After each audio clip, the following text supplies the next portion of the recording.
attacking critical civilian infrastructure, hitting civilian targets. Then it's nothing strange. Then, of course, that is in itself a very dangerous situation. And then that we then also see that there may be also consequences on NATO territory. It's a consequence of the war that Russia wages against Ukraine. The Ukrainian news agency in the middle. Thank you for the floor. Dmytro Shkurko, National News Agency of Ukraine. I just want to mention that Ukrainians do understand the pain of the Polish people and have a greatest sympathy with them. My question is how that incident will be reflected on the assistance that allies provided for Ukraine in air defense. Where will be some kind of new systems to cover the Ukrainian sky? Thanks. There will be a meeting today in the contact group for Ukraine to coordinate the support NATO allies and partners and others are providing to Ukraine. And the main focus of our efforts over the last months has been on air defense, especially since Russia started to launch these indiscriminate attacks on Ukrainian cities a few weeks ago. And I welcome that more and more allies and partners are providing advanced air defense systems to Ukraine. NASAMS, Hawk batteries from Spain and others. And I also know that Sweden has made new announcements of additional support also with air defenses to Ukraine. So we are mobilizing additional support, especially when it comes to different types of air defenses. NATO is also providing counter-drone systems. We need many different systems to protect against cruise missiles, ballistic missiles, but also drones. And we need a layered defense of Ukraine. That's exactly what the allies are providing in different ways. Bloomberg. Natalia Drozdjak from Bloomberg. Does this incident, will this spur more air defense for allies on the eastern border? I know you said there has been a step up at the beginning of the war, but does more need to be done? We are constantly assessing our presence in the eastern part of the alliance. We have significantly increased our presence on land, at sea and in the air, and that has significantly increased our air defense capabilities, especially in the eastern part of the alliance. At the same time, we have no indication that this incident was a result of a deliberate attack on NATO territory. And we have no indications that Russia is planning offensive military actions against NATO allies. So I think this demonstrates the dangers connected to the ongoing war in Ukraine, but it hasn't changed our fundamental assessment of the threat against NATO allies. It shows the importance of monitoring, of being vigilant of the presence, and we made decisions for long-term adaptation of NATO's deterrence and defense at the summit in Madrid in June, and that includes partly more presence in the east, partly more pre-positioned equipment, in particular in the eastern part of the alliance, and partly earmarked forces so we can quickly scale up the battle groups we have in the eastern part of the alliance. And of course, all of this will also further strengthen our air defense capabilities. Then air defense is partly land-based, but air defense is also very often air-based, also aircraft, and naval-based, based on our ships. And of course, air forces and naval forces is something we very quickly can move in. SACEUR has, our Supreme Allied Commander in Europe, has already authorities to move in additional forces, including air and naval forces, to augment our air defenses quickly if needed. Frankfurt Allgemeine.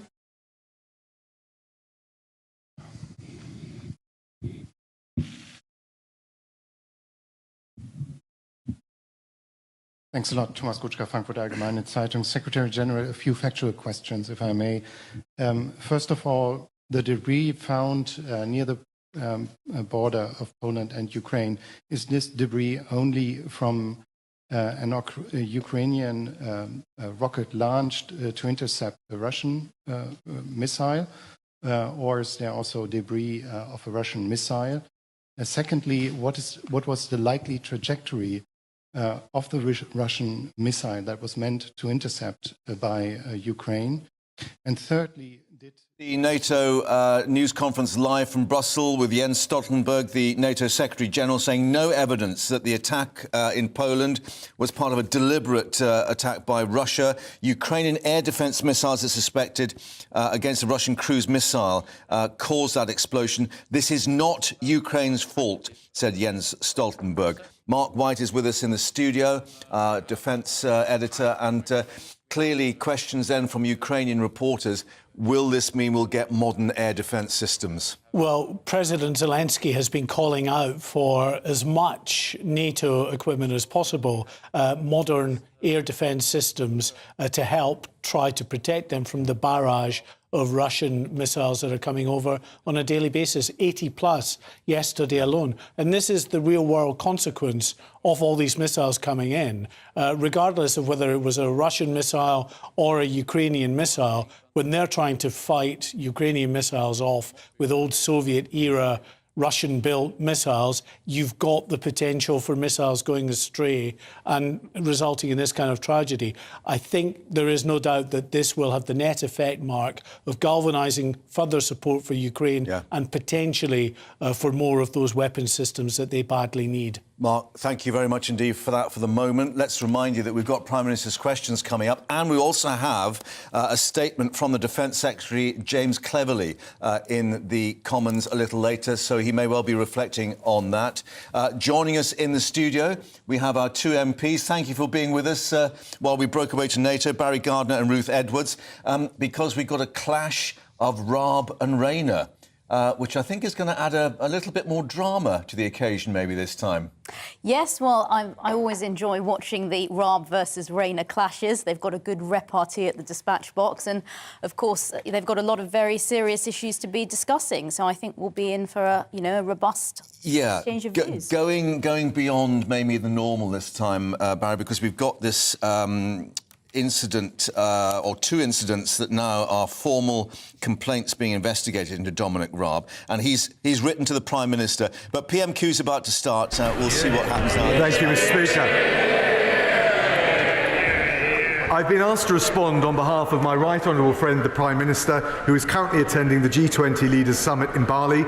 And I also say, Mr. Speaker, after the missile strike in Poland yesterday, that we reaffirm our solidarity with Poland, we express our condolences with the victims, and we're working with our allies to determine precisely what happened. And the Foreign Secretary will be making a statement shortly. I bet. Mr. Speaker, could I begin by associating myself with the comments of the Deputy Prime Minister? I'm sure the whole House want to reaffirm our complete support for Ukraine and for Poland in the face of Russian aggression. When he had got the job in his first day, the Prime Minister promised, and I quote, integrity, professionalism and accountability. Where is it? I assume the Deputy Prime Minister agrees with that promise and would expect all ministers to follow such principles. Therefore, does the Deputy Prime Minister also agree that in line with his promise, the Prime Minister should ensure that no minister who has a complaint of bullying upheld against them should continue to serve in his government? Can I thank the honourable gentleman and thank him for his shared solidarity on the issue in Poland. He's right to quote what the Prime Minister said, and I take it as an article of personal faith that we behave with absolute integrity and accountability. I am confident that I have behaved professionally throughout, but immediately I heard that two complaints had been made. I believe they were made yesterday. I was notified this morning. I immediately asked the Prime Minister to set up an independent investigation, and of course, I will comply with it fully. Last week, many of my constituents are celebrating Gurpurab of Guru Nanak Dev Ji, who travelled the world with an important message about equality and seva, selfless service. It's something we see running through many of the actions carried out by Sikhs and others in my constituency of West Bromwich East through organisations like Midlands Langar Seva Society and Guru Har Rai Gurdwara. Would my right honourable friend join me in thanking the community for their ongoing seva and extend his best wishes for Gurpurab? Deputy Prime Minister. Can I thank my honourable friend at this important time of year for the Sikh community and the Sikh faith. I join with her in what she said. The Sikh community make an outstanding contribution in her constituency with the Midland Langar Seva Society and the Guru Har Rai Gurdwara in her constituency, but they also make an amazing contribution to the whole country, and we're grateful for it. General Deputy Leader Angela Rayner.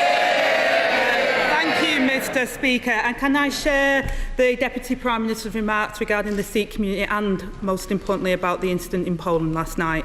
I know the whole House stands united in our support for the Ukrainian people and sends condolences for the tragic loss of life. And Britain has an unshakable commitment to NATO and our allies, including Poland. The government has rightly requested we establish the facts and avoid unhelpful speculation, so I understand that the Deputy Prime Minister might not be able to go further today. But does he agree that last night's events aside, the fact that Russia is launching missile attacks on Ukrainian civilian infrastructure whilst world leaders meet shows the utter contempt that Putin has for international order? Deputy Prime Minister. Can I thank the Right Honourable Lady? I entirely agree with what she said. President Putin started this war, and whatever the determination made in relation to the events yesterday, they result, whether directly or indirectly, from the unlawful aggression perpetrated by the Russian government, and that's why the Prime Minister is out at the G20 rallying support, making sure we wean ourselves off energy dependence on Russia, making sure we make sure we've got the energy supply from other parts of the world, and I agree with what she said 100%. Angela Ray. Thank you, Mr. Speaker, and it's right that we condemn Putin in his strongest terms. But the G20 is also an opportunity to work together to tackle the economic challenges we all face.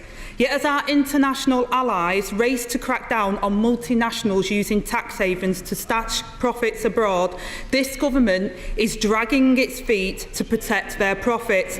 We have a budget tomorrow, Mr. Speaker, where it's briefed that tough choices will be impacting on families across Britain. Does he accept that every pound hidden in tax havens is a pound lost from the pockets of working families? Well, can I thank the Honourable Lady? I mean, look, we want people to come to this country to create the jobs and to generate the tax revenue. Whether it's non-dom status, which was stricter under this government, given the changes we made, than under the last Labour government. Whether it's the Prime Minister's approach to big tech companies, where he's led the charge with the G presidency in making sure there's an international approach and delivering global minimum corporate tax rules. We have lowered the tax gap, the difference between the tax owed and the tax raised, to the lowest level, certainly lower than under the last Labour government, and will continue to do so. I notice non-dom status hasn't been abolished, though, Mr. Speaker, and the Conservatives would have us all believe that the economic problems are out of their hands, when the truth is, Mr. Speaker, it's working people paying the price for their choices. They've chosen to protect corporate profits and not household incomes. There are 38 countries in the OECD two-year growth league table. Where does the UK rank in that table? Deputy Prime Minister. Thank her. She'll know that on the latest data, unemployment remains at a 50-year low. Well, she's saying the Shadow's Chancellor is saying it's gone up. It's half the level left by the last Labour government.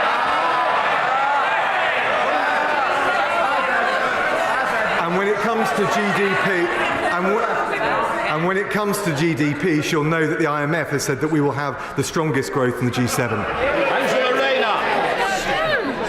Mr. Speaker, I think the economic situation families face speaks for itself. But I'll answer the question for the Deputy Prime Minister. The answer is 38 out of 38 on growth. If there was a World Cup for growth, we wouldn't even qualify. Working people are paying the price for 12 years of Tory failure. The wrong choices by the wrong people. Now, after days of dodging and denial, this morning the Deputy Prime Minister finally acknowledged formal complaints about his misconduct.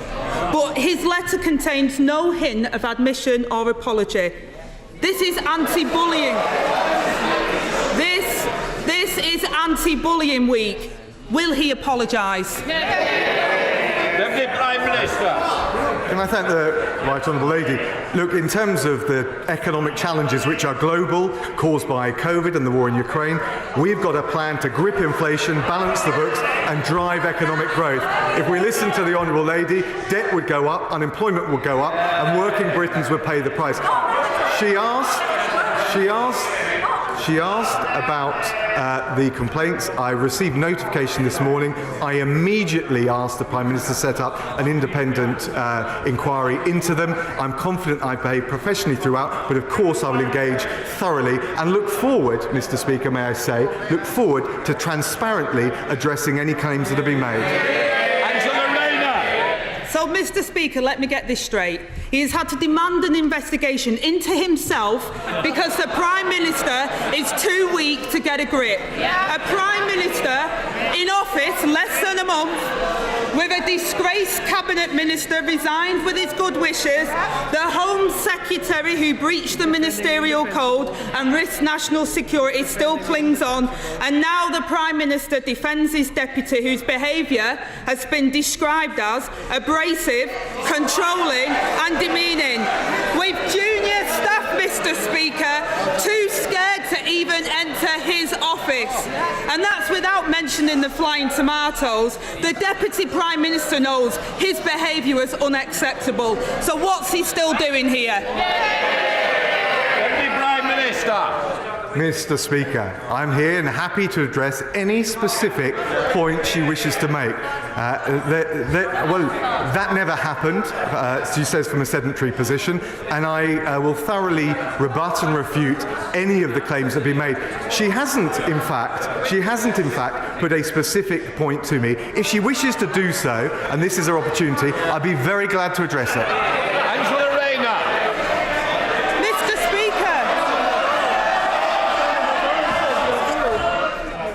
Thank you. Angela Rayner. Thank you, Mr. Speaker. Maybe he just doesn't think there's a problem, or maybe he's suggesting that civil servants are liars. Now he's reportedly banned from meeting junior staff without supervision. While we await an inquiry the Prime Minister hasn't even instigated, from a watchdog he hasn't even appointed. In the Prime Minister's letter he did not say how and when this will be investigated or by who. No ethics, no integrity and no mandate, and still no ethics advisor. So when will they appoint an independent ethics advisor and drain the swamp? Mr. Speaker, the recruitment of the new ethics advisor is already underway and taking place at pace. But may I say, Mr. Speaker, there's a reason that she's come to the dispatch box with her usual mix of bluster and mudslinging. It's because they don't have a plan.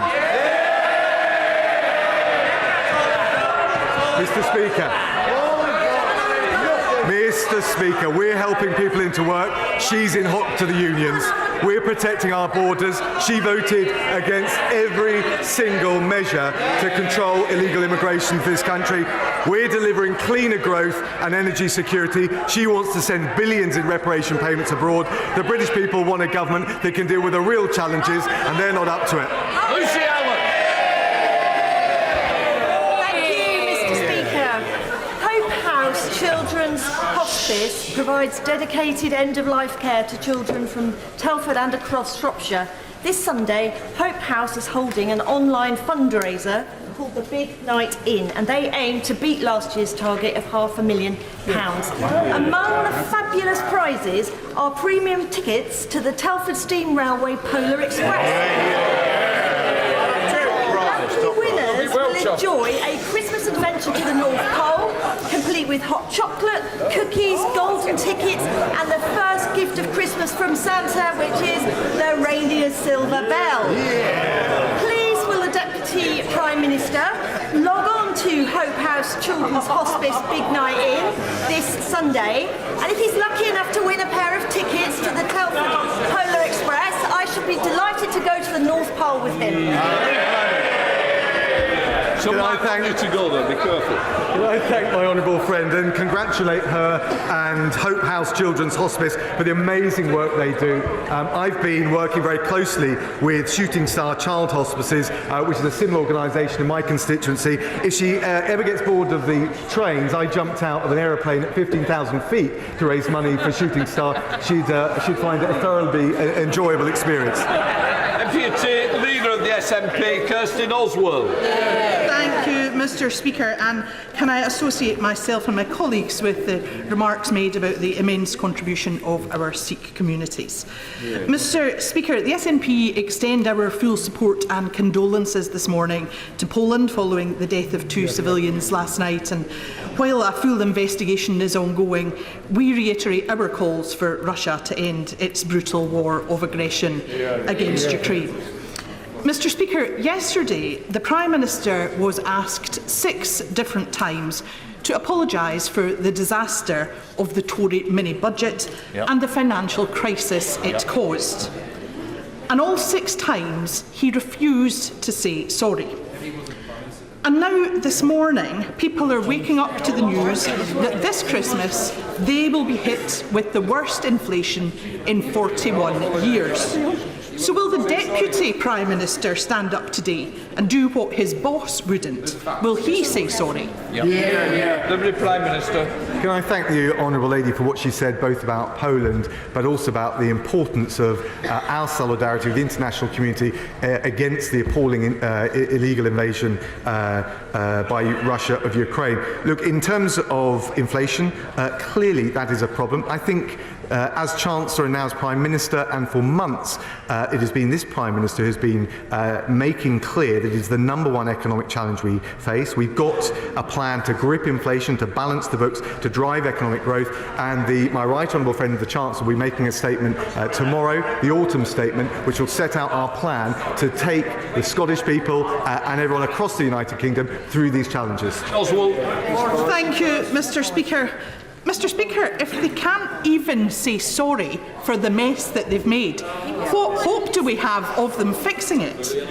Because let's be clear, tomorrow's budget is imposing austerity 2.0 on all of our constituents. That is the political choice that the Tories are making. But there are always different and better choices. Only this week, the Scottish Child's Payment rose to £25 a week. That's a 150% increase in 8 months, and it will help 400,000 children.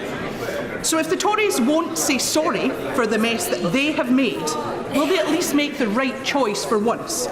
Will his government join the fight against child poverty tomorrow, follow the lead of the Scottish Government and match the Scottish Child's Payment? Deputy Prime Minister. The Honourable Lady will know that we are facing challenges that are faced all around the world because of COVID, because of the war in Ukraine. We've seen rising inflation in Germany, in the Eurozone, in the US. But the reality is, this Prime Minister and this Chancellor have a plan. We're going to have more details set out in the autumn statement. But of course, the UK Government will continue to work with the Scottish Government collaboratively to safeguard and protect the most vulnerable right across the United Kingdom. And I think that's what the Scottish people expect. Belford Mills in my mid-Derbyshire constituency are in a state of disrepair. The community is hugely worried about their future. It matters not just for my constituents but for the whole country because the mills are part of the UNESCO World Heritage Site in the UK. If appropriate redevelopment is not agreed soon, the site risks losing its World Heritage Site status. Will my right honourable friend confirm that the government will pay close attention to this case in order to ensure that we do not lose our World Heritage status? And will he come with me to visit the mill and discuss potential solutions with local people? Prime Minister. Can I thank my honourable friend for her campaigning on this? And yes, of course, we will continue to monitor the condition of Belper Mills and the planning applications. I think the best I can say is we strongly encourage all the local bodies, whether it's the council, the applicant, to continue to work together, because above all, her constituents will want to continue to celebrate the proud and rich tradition represented by Belper. Sir Geoffrey Donaldson. Deputy Prime Minister will join me in welcoming the comments yesterday by the Foreign Secretary to the European Scrutiny Committee that securing Northern Ireland's place within the Union will be the priority of the Government in the negotiations with the European Union on the Northern Ireland Protocol. One of the benefits of that union is the support that the Government of the United Kingdom is providing to households and businesses across the entire country to tackle the cost of living crisis. Will the Deputy Prime Minister assure me that the £400 energy support payment that is due to be made to households in Northern Ireland will be announced as soon as possible? Deputy Prime Minister. Yeah, I thank the honourable gentleman. Absolutely what he said about securing Northern Ireland within the constitutional economic integrity of the UK is absolutely vital. The Prime Minister has been very clear upon that, as well as the Foreign Secretary. And of course, the Chancellor will be saying more on the economic measures and the particular fiscal measures he referred to tomorrow. Sir Edward Lee. Even if an illegal migrant is stopped on a French beach, as no one is ever arrested, he will simply come back the next day. Will the Deputy Prime Minister ensure that we remove all pull factors for illegal migration by using his new Bill of Rights to ensure that we have the legal power to arrest and deport and detain illegal migrants, and, for instance, have a review about a national identity card so that people just don't vanish and they never ever get deported? Can I thank my honourable friend? I totally agree with him that we need to strain every sinew to stop this appalling trade in misery. There's no silver bullet. I think the agreement that the Home Secretary made with her French opposite number will help. We're embedding UK officials with their French counterparts for the first time. He's right that the Bill of Rights can help as well, not least in preventing interim orders from the Strasbourg court from being recognised in the UK courts. On ID cards, we already have e-visas for people coming to visit and live in the UK, and they act as digital evidence of someone else's immigration status. The one thing that's clear, though, and I say to my honourable friend, we'll have to do all of these things in the teeth of the opposition from the front bench opposite. Thank you, Mr. Speaker. Our small rural schools in Wyre face particular difficulties. The head teacher at Scorton and Calder Vale primary schools told me that budgets in schools like ours are stretched, as we have to pay for a lot of additional services that larger urban schools can provide in-house. She has to hire the village hall for PE lessons because the schools have no hall. She has to hire taxis to bring in the school meals because the schools have got no kitchens. So given the school budget cuts, what would the Deputy Prime Minister advise my head teacher cuts from our local children? Can I say to the honourable lady, we are very sympathetic to the challenges that all of our schools face. More will be said about the specific measures tomorrow, but she should stand assured that we are the top spenders as a percentage of GDP in the G7 on primary and secondary education, and standards, which matter to pupils and parents most, have increased, with schools rated good or outstanding up from 68% in 2010 to 87% today. Kevin Foster. Thank you, Mr. Speaker. The Deputy Prime Minister will be aware of the opportunities but also the challenges facing Torbay's tourism and hospitality sector, including increased energy costs and the impact of business rates. What consideration is he giving to the situation of Torbay's iconic industry and further measures to support it? Well, can I thank my honourable friend? He's a fantastic champion for Torbay. Now, of course, the Chancellor will make a statement tomorrow. I can't speculate on the spending decisions, but he will have already noticed the tourism recovery plan, which will help recovering from the pandemic, but also as part of the wider levelling up agenda. Much, Mr. Speaker.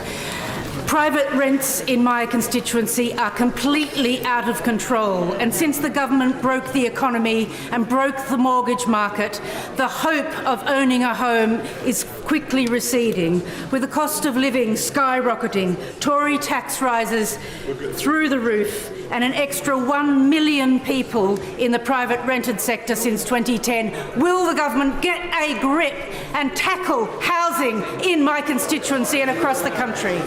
Prime Minister. Can I thank the Honourable Lady? As a former housing minister, I know how important these issues are, and I can also tell the Honourable Lady that the Housing Secretary is looking at the situation of renters and landlords very carefully, and legislation is coming forward shortly. Thank you, Batty. Thank you, Mr. Speaker. My constituent, Mikey Akers, who has verbal dyspraxia, said the following a few weeks ago: "I'm not ashamed of my disability, but I am ashamed of the people who judge me without knowledge or understanding." 5% of all children are impacted by speech and communication needs, according to the Royal College of Speech and Language Therapists and the Dyspraxia Foundation, and more needs to be done to raise awareness in society. Will my right honourable friend agree to convene a meeting with the Prime Minister to raise awareness about verbal dyspraxia, so inspirational people like Mikey are never again left without a voice? The Prime Minister. Can I thank my honourable friend for his doughty championing and highlighting of Mikey's campaigning. All children and young people should receive the support they need to make the very best of all their talents and potential. We published, he will know, a green paper in March covering a whole range of these issues, and I will certainly make sure he gets a meeting with the relevant minister.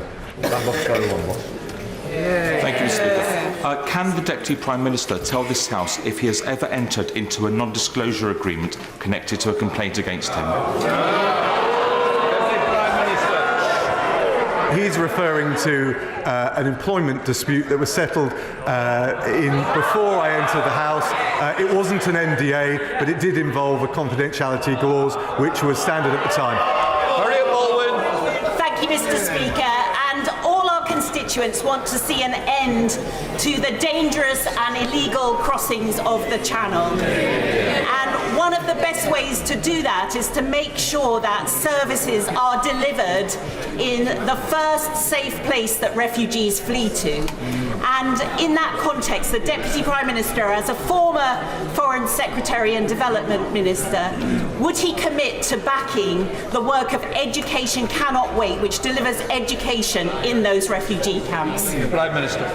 Well, can I thank my honourable friend? She's absolutely right about the brilliant work they do.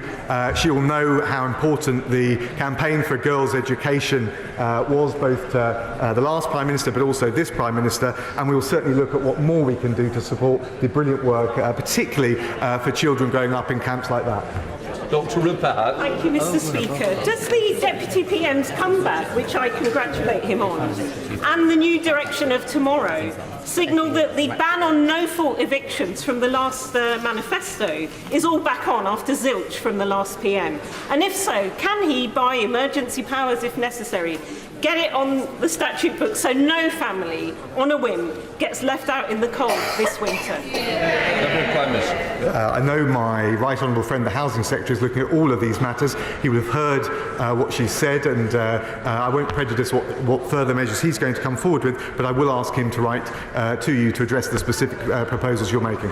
Jacob Rees-Mogg. Mr. Speaker, I wonder if my right honourable and learned friend has noticed that the people who are currently criticising him, no thank you, who are currently criticising him have a record of bullying second to none. A Labour Member of Parliament left Parliament because of anti-Semitic bullying. A distinguished BBC journalist needed bodyguards at Labour Party conferences. And a current member of the Labour Party opposite, a right honourable member, was suspended from the service of this House for bullying. Does he think, as I do, that this is at the very least hypercritical, and maybe a stronger word that is not necessarily parliamentary?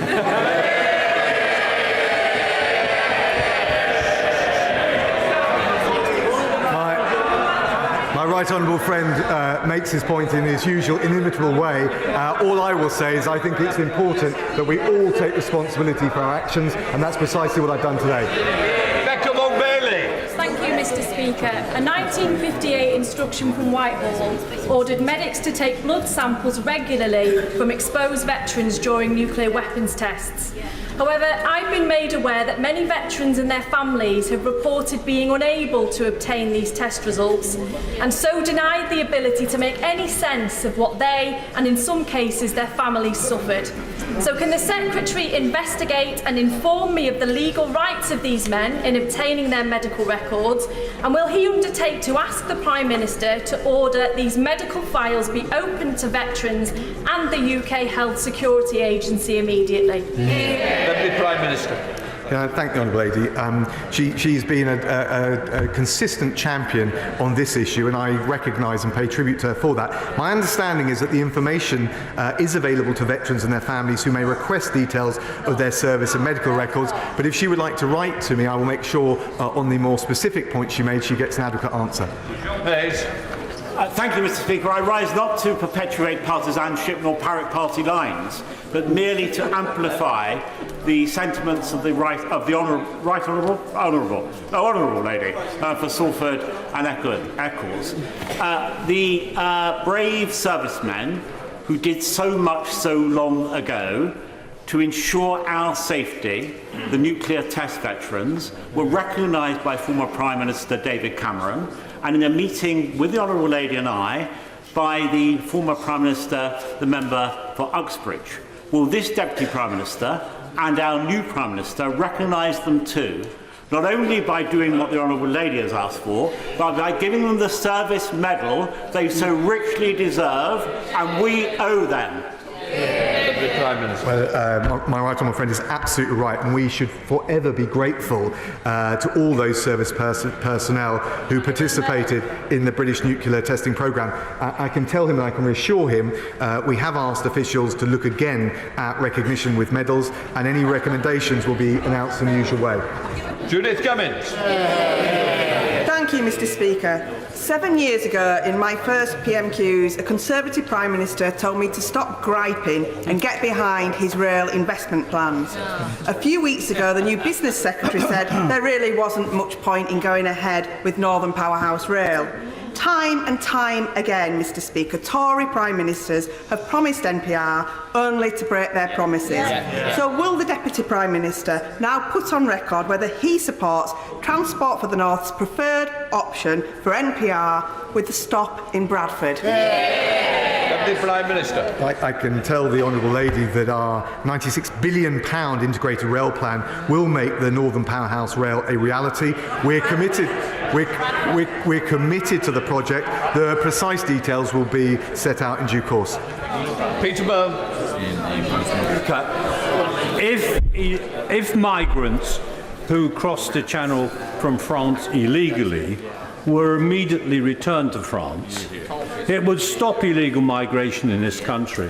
It would break the economic model of the people smugglers. Let's do it. And perhaps more importantly, it would stop thousands and thousands of people descending to northern French cities, which would be to the benefit of the French. So, Mr. Speaker, when the Prime Minister spoke to the French President, was a returns policy discussed? And if so, what was the Prime Minister? What was the President's response? Can I thank my honourable friend? He's absolutely right to raise this issue. I can't tell him the precise readout from the meeting. I haven't seen it yet. What I can tell him is, of course, the Home Secretary's deal, an agreement with her French opposite number, means a 40% increase in officers patrolling beaches in northern France. For the first time ever, UK officers will be embedded with their French counterparts. There'll be investment in port security infrastructure, more technology and more wider European cooperation. We have taken all of these measures and all in the teeth of the opposition of the front bench opposite. They've opposed every single measure that we've taken to stop illegal immigration, including things where you'd think there was cross-party consensus, like life sentences for those traffickers that prey on human misery. Mr. Speaker, it's not trade unions who have run public services to the ground, it's the Tories. It's not asylum seekers fleeing war and famine who are inflaming tensions, it's the Tories. And it's not those in low-paid jobs who are trashing the economy. Again, it's the Tories. So can the Deputy Prime Minister inform the House when this Tory government will finally accept responsibility for their economic, social and political mismanagement rather than blaming everyone else.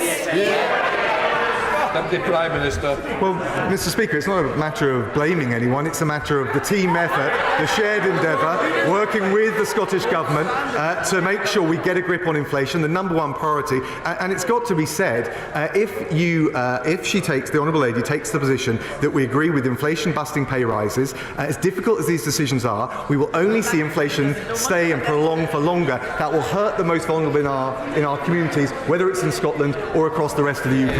Anderson. We have a brilliant Home Secretary, but the Deputy Prime Minister will be aware of a wicked, ambitious bullying campaign led by the opposition to get us sacked over the past 4 weeks or so. So can the Deputy Prime Minister please reassure me and the people of Ashfield that the Home Secretary will be given all the tools that she needs to solve the migrant crisis and keep the bully boys out of number 10?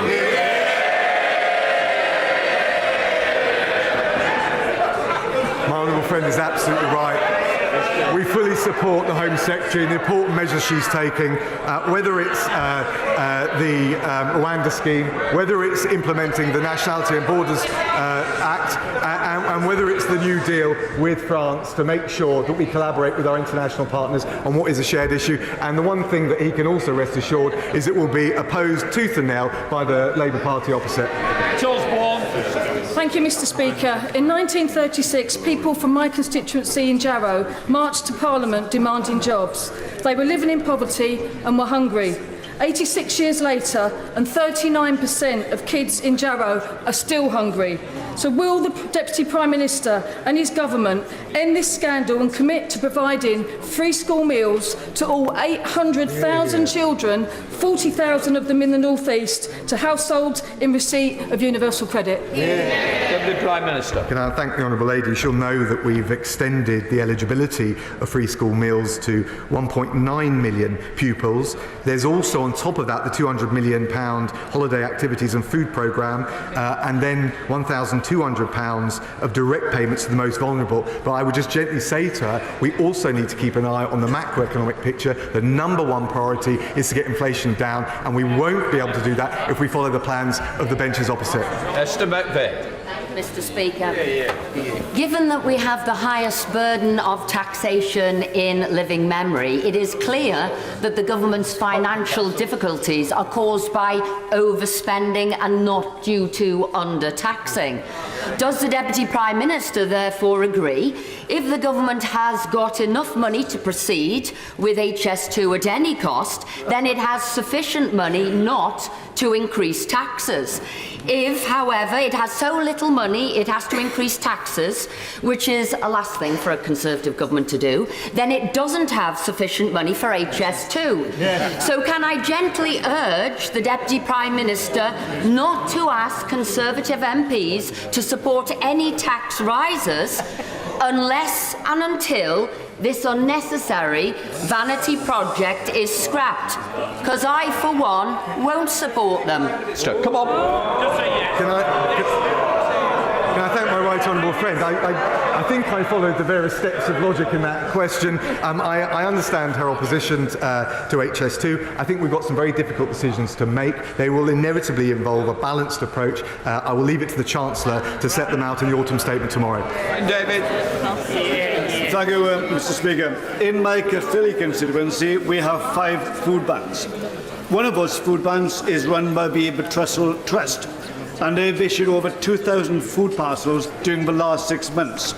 And there's a question from the users of that food bank. It is, will the government give a firm commitment to ensuring that benefits will always be enough to purchase essentials? The Prime Minister. He raises a really important point, and we're doing everything we can to support those who may be reliant on food banks or otherwise struggling to make ends meet.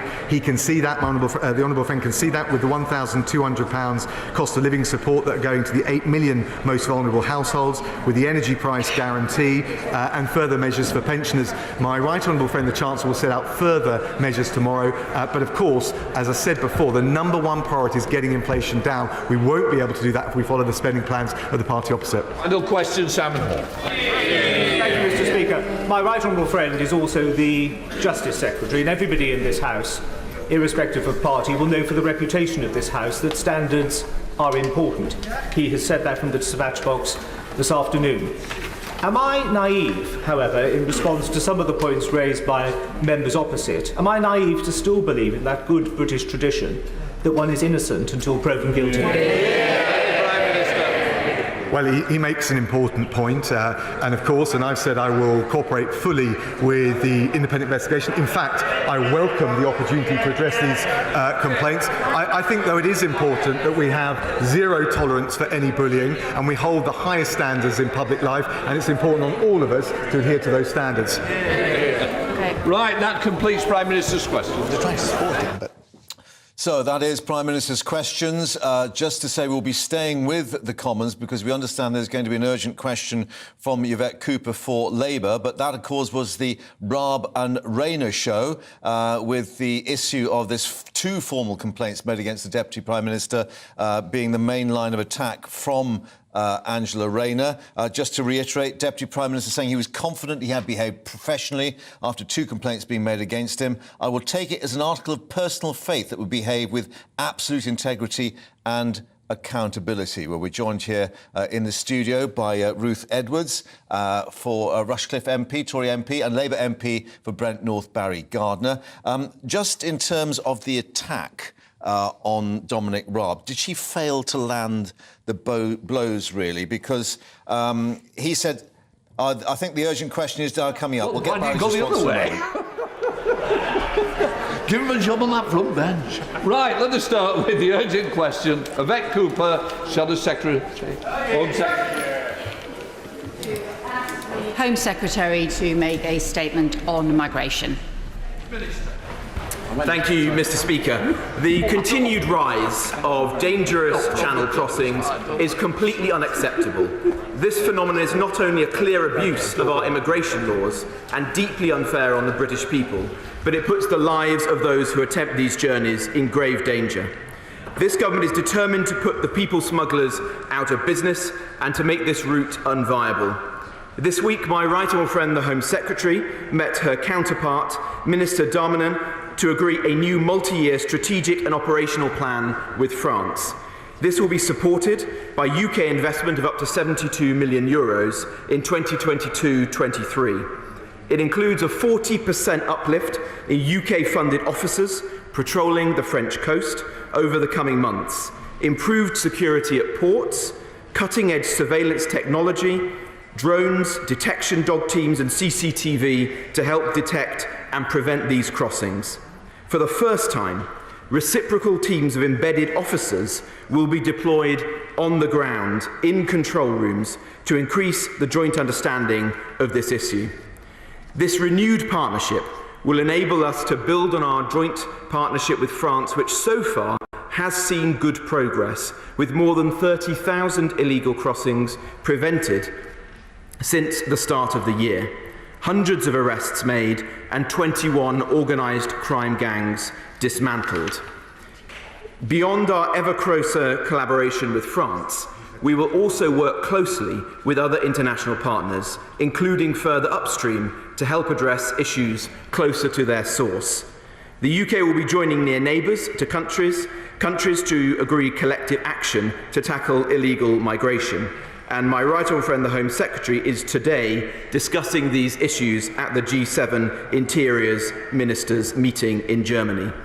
These are issues of the utmost seriousness, and they've been discussed at Prime Ministerial level. We're taking action to deter those intent on exploiting the UK's generosity by implementing the Nationality and Borders Act, pursuing migration partnerships with safe countries like Rwanda, cracking down on those here illegally, and expediting returns agreements. Mr. Speaker, there should be no doubt whatsoever about the government's determination to grip this problem and deliver the strong and secure borders that the British people desperately want and deserve. Shadow Home Secretary Thank you, Mr. Speaker. 27 lives were lost in the Channel a year ago, and a criminal gang was profited from sending the people to their deaths. Can you tell us whether anyone has been prosecuted or convicted for that awful event?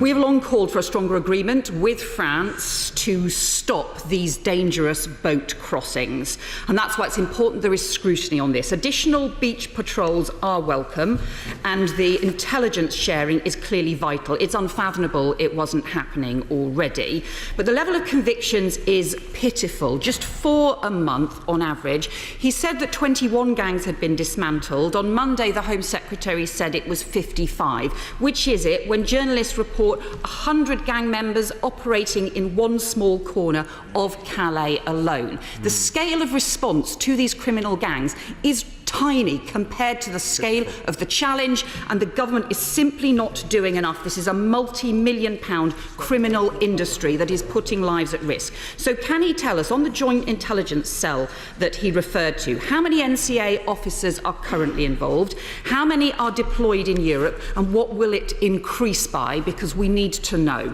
This doesn't include anything on safe returns or safe family reunion.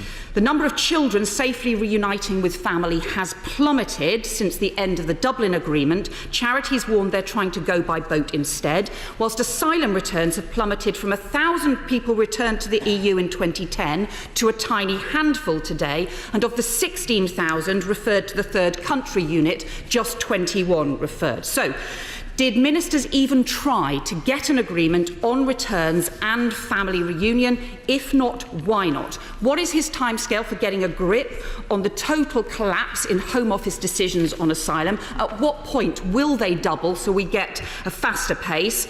And the consequence, the way the Home Office is handling local authorities has been disgraceful, with many of them not being told what is happening. And finally, can he tell us what is the 140 million on the Rwanda agreement actually been spent on? Too often, this Home Office talks about things but isn't delivering. It's too important. Well, thank you, Mr. Speaker. And I'm pleased that the Right Honourable Lady welcomes our agreement with France. And she's right to raise the anniversary of the tragic and abhorrent deaths that occurred in the Channel 1 year ago. I'm pleased to say that a concerted effort with partners across Europe has led to arrests, has led to the disruption of gangs and to the capture and destruction of boats directly as a result of that. And the good working that our intelligence services did with respect to that incident is now being rolled out with respect to other criminal gangs right across Europe. The agreement that we've reached with France will enable our world-class intelligence services now to be directly in the room with their French counterparts, ensuring that the intelligence that they're gathering, which is very rich, and I've observed myself on visiting the clandestine command in Dover, is now able to be passed on in real time to their French counterparts, ensuring that more crossings are stopped, more arrests are made, and more criminal gangs are disrupted. And I think that will make a... So Robert Jenrick answering the question, the urgent question from Yvette Cooper, the Shadow Home Secretary, on the migrant policy and its agreement with the French authorities, and of course asking about the prosecutions resulting from that previous incident when 27 lives were lost in the Channel. Let's just break away to bring you some breaking news we're getting through from the RMT, the train union, maritime union, voting to continue to take industrial action, we're being told, in that long-running dispute over jobs, pay and conditions. Now, you'll remember that this first week of November, their strike action was actually called off. Indications, perhaps, at that stage that there were going to be some kind of movement with the Transport Secretary, but we're just hearing from the RMT industrial action is back on. Let's get some reaction now, because with us we have the Tory MP for Rushcliffe, Ruth Edwards, and Labour MP for Brent North, Barry Gardiner, who've been listening to Prime Minister's questions. First of all, Ruth, to you, this news coming through a bit disappointing when we thought maybe things had moved on a little bit in terms of industrial strategy. Yes, look, it's very disappointing to hear. People need to get around the country, they need to get to work, they need to see their families. I don't think it's appropriate for the RMT to be taking this action. Obviously, I sympathise highly with people who want their wages to keep pace with inflation, but when you see how high inflation is, it's not necessarily a reasonable thing to happen. So I think there does need to be a good negotiation there between the train companies and the RMT, and I hope that we do see this resolved. Yeah, I mean, Barry, we know that it was quite complicated in terms of the RMT negotiations because we've had ASLEF as well and the TSSA, the other rail unions, and this looks to be continuing with many other industrial disputes in this winter of discontent. Well, look, you call it a winter of discontent. I think it's a winter of solidarity because many members of the public are themselves in their own professions having to consider withdrawing their labour, as you've rightly said, whether it's the nurses, whether it's the public sector unions, whether it's the train drivers. Goodness me, we even had the barristers earlier in the year.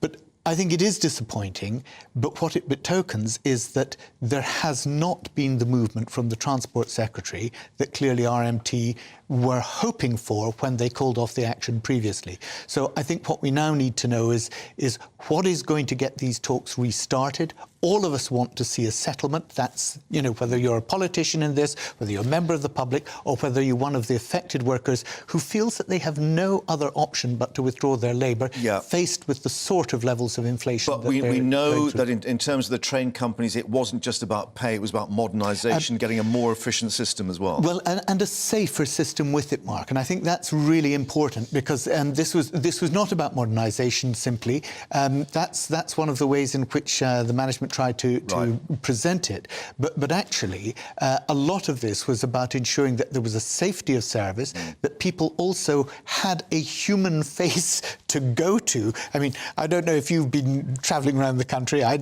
Every time I go, and I go there, I've sometimes got to change my ticket. I need sometimes to go to a human being behind the counter. I get a Thameslink train, there are no guards. It's just a driver on there. No, indeed, But as you go around the country, I think it is important that safety is paramount. Right, the Raab and Rayner show. Bit disappointing, or basically are we still waiting for the details to come out on these two formal allegations? Well, I think we have to be realistic on how much anybody would be discussing that, given that two allegations have been made now. And it is important that these things are investigated properly rather than tried in the court of public opinion, whether that's over the dispatch box or in the media. And Dominic Raab saying he was only made aware of this morning, so clearly maybe an indication that Angela Rayner had got that as well, and knowing that this was going to come up at PMQs. Yes, I'm sure that Dominic Raab would have been preparing for questions from Angela Rayner, whatever had happened, but I think that obviously there have been developments this morning.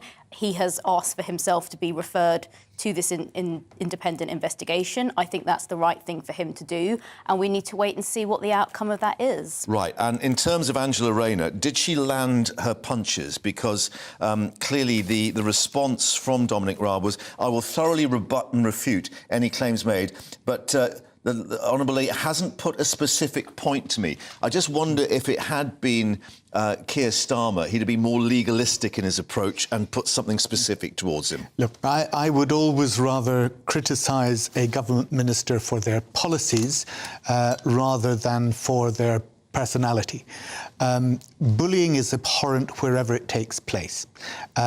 People in power should always be conscious when they're dealing with their staff or other people who are around them. They should always be conscious that they are in a position of power and they should not abuse that or have the perception that they are pushing things in an intimidating way. Sorry, can I just... Look at who the big bully is here. That was at the beginning of PMQs. It was Putin. It was Putin on Ukraine. And actually, the problem is that people who have power very often think that they can enforce what they want irrespective of the rightful demands and constraints of other people.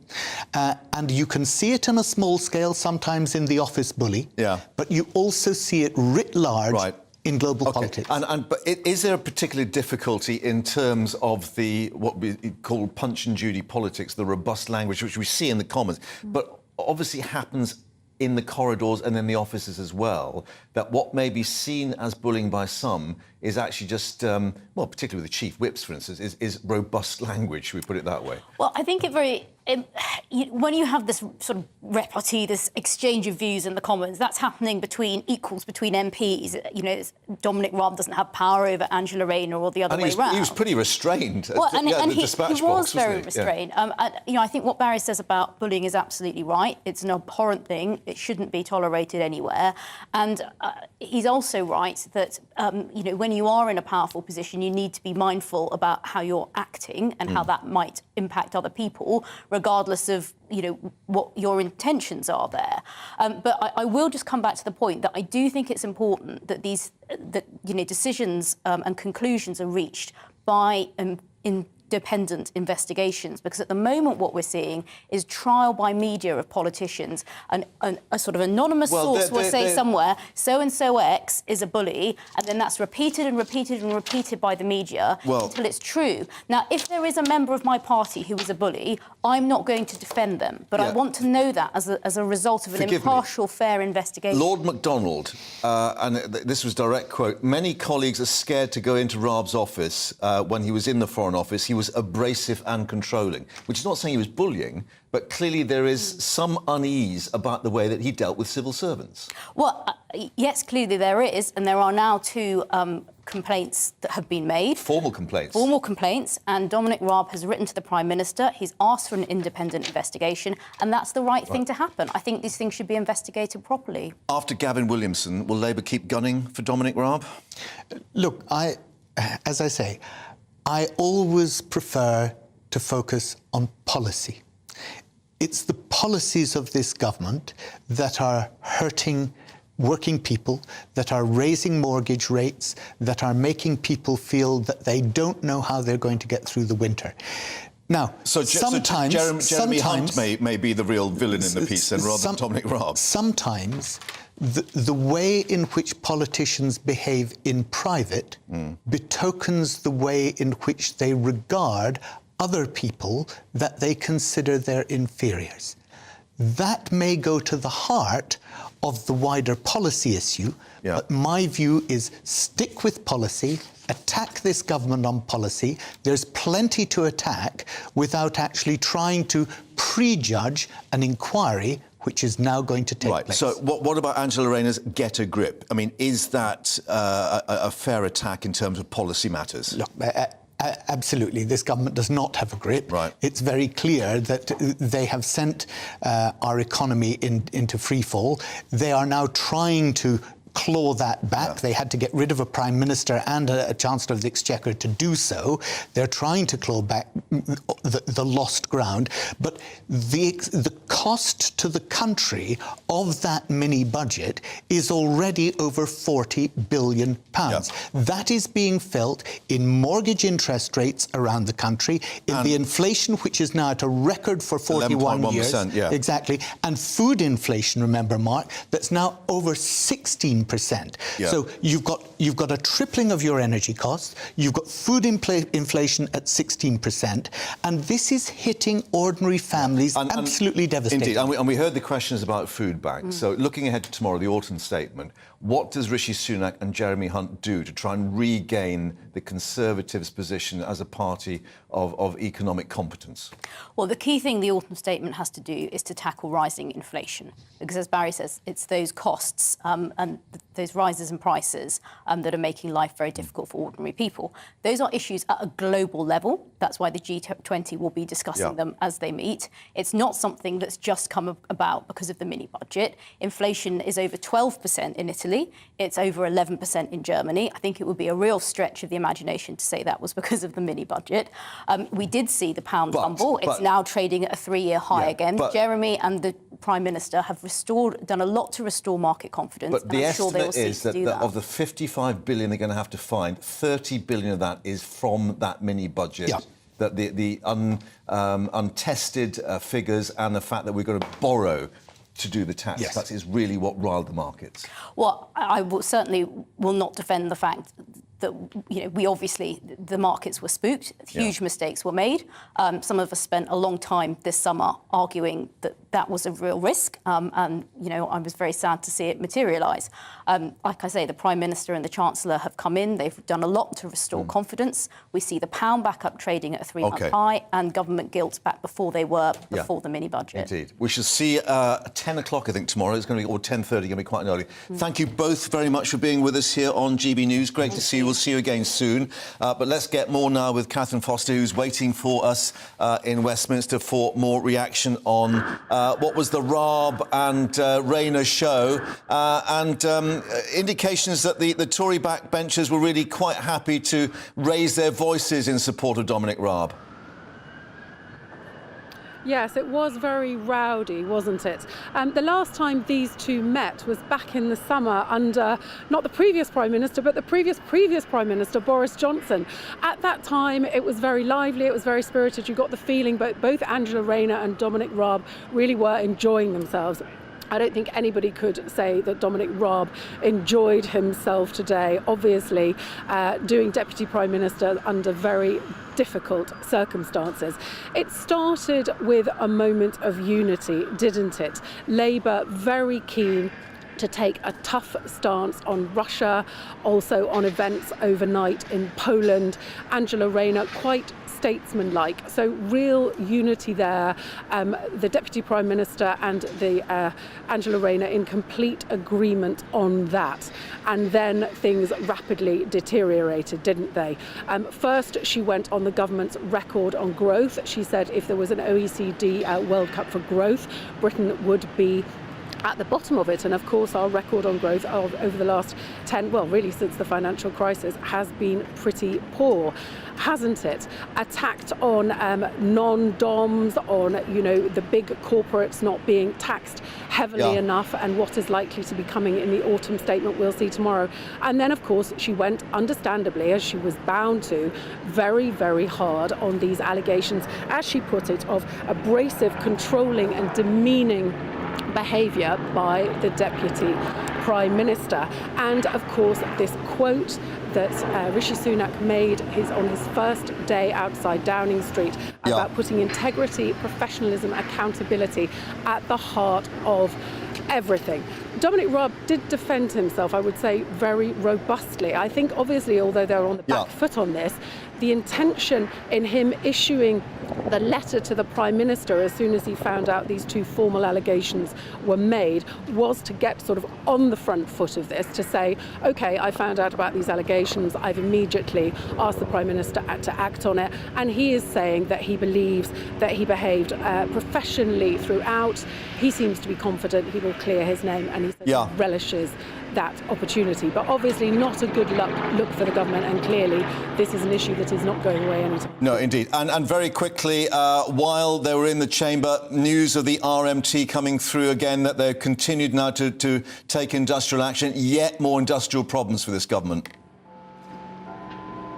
Yes, and it seems it's just going to get worse and worse as we get further into winter. More and more unions voting to strike. Of course, inflation has hit a 41-year high today at 11.1%. So unless you're getting that sort of pay rise, which, let's face it, very few of us are, you're going to be getting a real terms pay cut. It's going to be very, very difficult. But the government, of course, are desperate to get inflation down. They don't want these huge pay awards.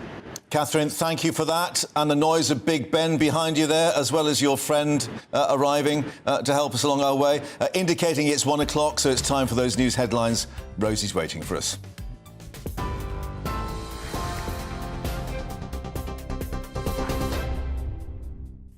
A very good afternoon to you. It's 1 o'clock. I'm Rosie Wright, keeping you up to date. The Deputy Prime Minister says he's confident he's behaved professionally after an investigation's been launched into his conduct. Dominic Raab's behaviour is the subject of 2 formal complaints. Rishi Sunak agreed to his request for an independent inquiry into the allegations. Mr Raab said he never tolerated bullying and will continue in his roles as Justice Secretary and Lord Chancellor. Standing in for Mr Sunak at Prime Minister's questions today, he told the Commons he's looking forward to transparently addressing any claims that have been made. I take it as an article of personal faith that we behave with absolute integrity and accountability. am confident that I have behaved professionally throughout, but immediately I heard that 2 complaints had been made. I believe they were made yesterday. I was notified this morning. I immediately asked the Prime Minister to set up an independent investigation, and of course I will comply with it fully. The Deputy Leader of the Labour Party, Angela Rayner, called on Mr Raab to apologise for his behaviour. Now, after days of dodging and denial, this morning the Deputy Prime Minister finally acknowledged formal complaints about his misconduct. But his letter contains no hint of admission or apology. This is anti-bullying. This is anti-bullying week. Will he apologise? Ukraine has requested access to the site of an explosion in Poland where 2 people were killed by a missile. A Ukrainian defence official says they want to study the site to understand how the West had come to their conclusions. The Polish president says there's no indication the missile strike was an intentional attack on his country. Posting on social media, he said there were many indications it was an air defence missile that unfortunately fell on Polish territory. Russia's denied any involvement in the incident and says some countries have made baseless claims. Russia, though, welcomed the restraint shown by President Biden. The NATO General Secretary, Jens Stoltenberg, says there's no indication that Putin would attack a NATO country. But we have no indication that this was the result of a deliberate attack. And we have no indication that Russia is preparing offensive military actions against NATO. Rail workers have voted overwhelmingly to continue striking, with action that could go on for another 6 months. Under employment law, the RMT had to reballot its members 6 months after a previous vote. 91% of union members across both Network Rail and 14 train operating companies have voted to carry on taking industrial action. It's their long-running dispute over pay and conditions. The rate of the Consumer Prices Index inflation rose to 11.1% last month. The ONS says that's up from 10.1% in September. They said rising gas and electricity prices, as well as increasing food prices, has driven inflation to its highest level for over 40 years. Royal Naval Shipbuilding is returning to Belfast with a new site pledging to create 2,000 UK jobs. The MOD have commissioned the building of 3 support ships in a contract worth £1.6 billion. Each vessel will measure the length of 2 Premier League football pitches. Their final assembly will take place at a shipyard in Belfast. The Defence Secretary, Ben Wallace, says it will be a significant boost to the UK shipbuilding industry. The job of the government was to set out a pipeline so that investors know that over the next 30 years there's going to be 150 ships available to be bid for or potentially built in the United Kingdom. In the end of the day, the yard that was nearly on the edge, nearly going to be extinct, has got a lease of life. It's got these new ships that are going to be part of the blocks are going to be constructed here, and at the same time there are some new contracts coming in the next few years for other ships. Hollywood actor Kevin Spacey has been charged by the Crown Prosecution Service with a further 7 sex offences. The charges relate to the same individual between 2001 and 2004. They include sexual and indecent assault. Kevin Spacey has previously denied 5 prior allegations relating to 3 men at the Old Bailey in July of this year. It was third time lucky for NASA. After 2 previous failed attempts, Artemis 1 made liftoff this morning. And liftoff of Artemis 1. We rise together, back to the moon and beyond. The crewless rocket blasted off from Cape Canaveral, Florida early this morning for a 3-week test journey around the moon and back. It's all part of NASA's plans to return astronauts to the lunar surface as early as 2025. Well, meanwhile, here in the UK, the Civil Aviation Authority has awarded an operating licence to Spaceport in Cornwall in Newquay. That will enable it to host the UK's first space launch. You're up to date on GB News. I'll bring you more as it happens. Now back to Mark.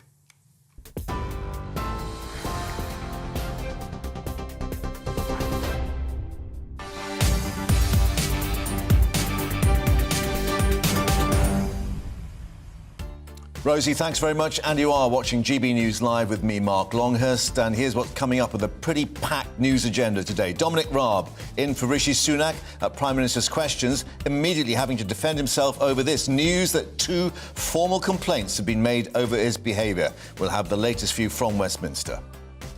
The Polish president and the head of NATO both saying yesterday's missile strike in Poland wasn't a deliberate Russian attack. It may have been a Ukrainian air defence missile, but NATO adding it didn't stop Russia from being ultimately responsible. And with inflation rising to a 41-year high, more than expected, how will the Chancellor Jeremy Hunt balance the books in the autumn statement tomorrow?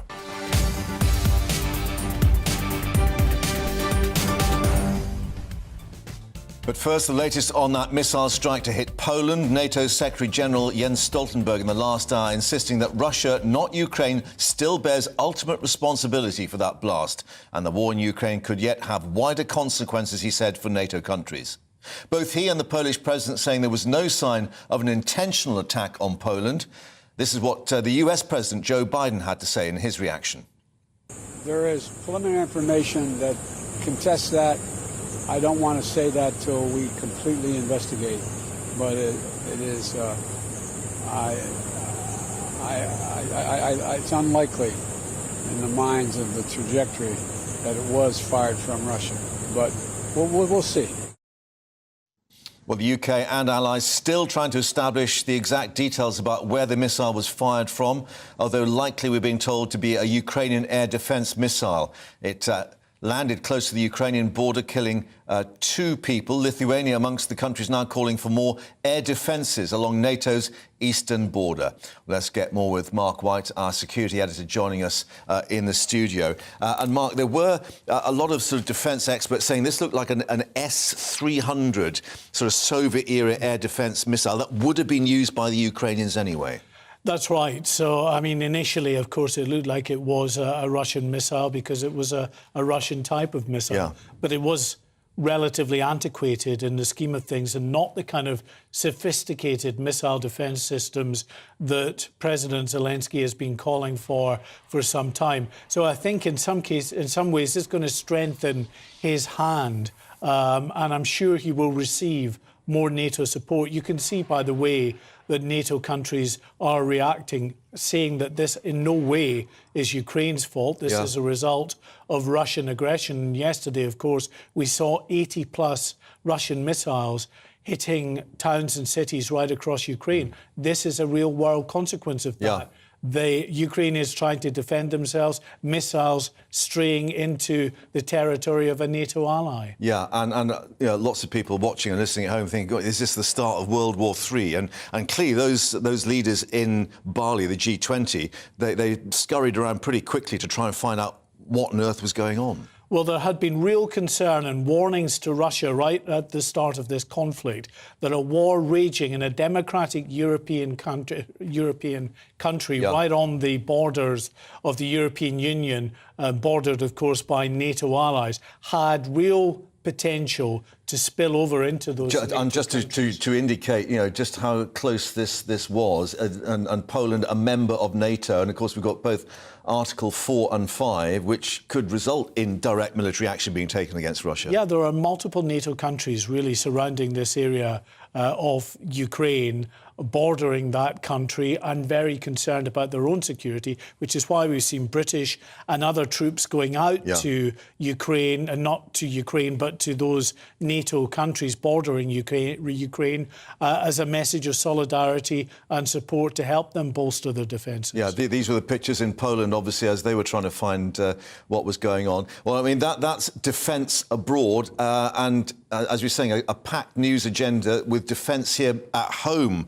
Also in the spotlight, which you're covering for us. MI5 issuing a briefing in the past hour? Yeah, this is the Director General of MI5, the domestic intelligence service here in the UK, Ken McCallum, who has warned that state actors, including Russia, are in this for the long haul. He said that the UK faces aggression from Russia for years to come. This is not going to evaporate overnight. And his intelligence service and all the other UK governmental organisations and the UK government need to be prepared to take this fight really to the Russians for the long term. He said that they have really taken President Putin by surprise, though, by the way in which the West has been very resolved in dealing with Russia and ensuring that they are united, not just under the NATO umbrella, but individual governments have expelled Russian diplomats who they deemed to be spies. Now, he used a footballing analogy to talk about the threats from state actors such as Russia, China and Iran. He signalled out those three. And this is what he said. It was quite amusing in a way, but also sobering. Russia thinks nothing of throwing an elbow in the face and routinely cheats to get its way. We've had success in getting some of their players sent off, and for now they are a bit distracted by the blame game in their own dressing room, but they will keep attacking us. The Chinese authorities present a different order of challenge. They are trying to rewrite the rulebook, to buy the league, to recruit our coaching staff to work for them. And Iran will only let people support one team and is prepared to use violence against those who don't toe the line. And of course, Iran, I think, are playing in the World Cup. You know you're getting older when the Director Generals of MI5 start looking younger. However, I mean, obviously a serious message, as you say, within that. And we are expecting things like cyber warfare and so on. But in particular of hot war, we got this announcement then this morning as well about 3 new warships being launched by the British. Yeah, there's no doubt there is real focus now on defence issues and a need for the UK government to try to reverse the hollowing out that we've had over recent years of the defence budget, where we've seen real cutbacks in defence spending. Well, whether we'll get any more money or not at the end of the day, that's still to be determined. But tell us what we're seeing now. This is what was announced a little earlier. There's going to be 3 of these built, and that perhaps doesn't give an indication about the size they're going to be. No, these are supply ships, 3 of them that are going to be built by an Anglo-Spanish consortium, and they are going to be very significant in size, 216 metres, so that's 2 football lengths in size. Back to the football analogies. They'll be used to provide ammunition, stores and other provisions for the likes of the huge aircraft carriers that we've got now, HMS Queen Elizabeth and the HMS Prince of Wales as well as, of course, supplying the frigates and destroyers. 5 new destroyers announced yesterday by the government. And one upshot from the announcement today, which will be very welcomed by our viewers in Belfast, is that Ben Wallace confirming there that Harland and Wolff, the big shipbuilding yard in Belfast that hasn't been building ships for years now, they've been fabricating these offshore wind farms, they are going to be building and constructing these huge vessels. So shipping returning to the city that gave us the Titanic. And many other famous ships over the years. And still this question now, given, as you say, this change of focus, exactly how much there'll be for defence spending. We've got the autumn statement tomorrow. I mean, I think Ben Wallace was still indicating that 3% of GDP would be acceptable, but we're not going to get that, are we? I don't think there's any chance in the short term of us getting 3% of GDP. And the problem is when you've got rampant inflation, actually in real terms, and also, when you take into the factor that, we buy much of our equipment from the likes of the United States with the exchange rate and everything, it's a real terms cut in defence. So the government faces some stiff challenges because they have an economy that is in a very difficult position at the moment, but they know. They absolutely, of course, know that defence has to be front and centre. And just to reiterate, the bill for those ships is signed. That's... Wow. Oh, right, OK. Well, we'll see. They've announced a preferred bidder. Right. The Treasury has to sign off on it. But I can't imagine now that the cheque would bounce. That they're not going to sign off on this. Indeed. Mark, as ever, thanks for updating us. As we say, a pretty packed agenda today. Well, let's return to the issue of what happened in Poland. We can speak now to Polish political journalist and commentator George Brzezinski. George, thanks very much indeed for joining us. Some relief, do you think, that this, according to NATO, was not a deliberate Russian attack? I think, yes, relief is a right word in some ways. I had numerous friends last night texting me, both British and Polish, terrified whether this could escalate things, whether this is World War III, what should we do? I think what was crucial was that the Polish government, the Polish president and NATO had a very calm, well-mannered, restrained approach. There was no official note.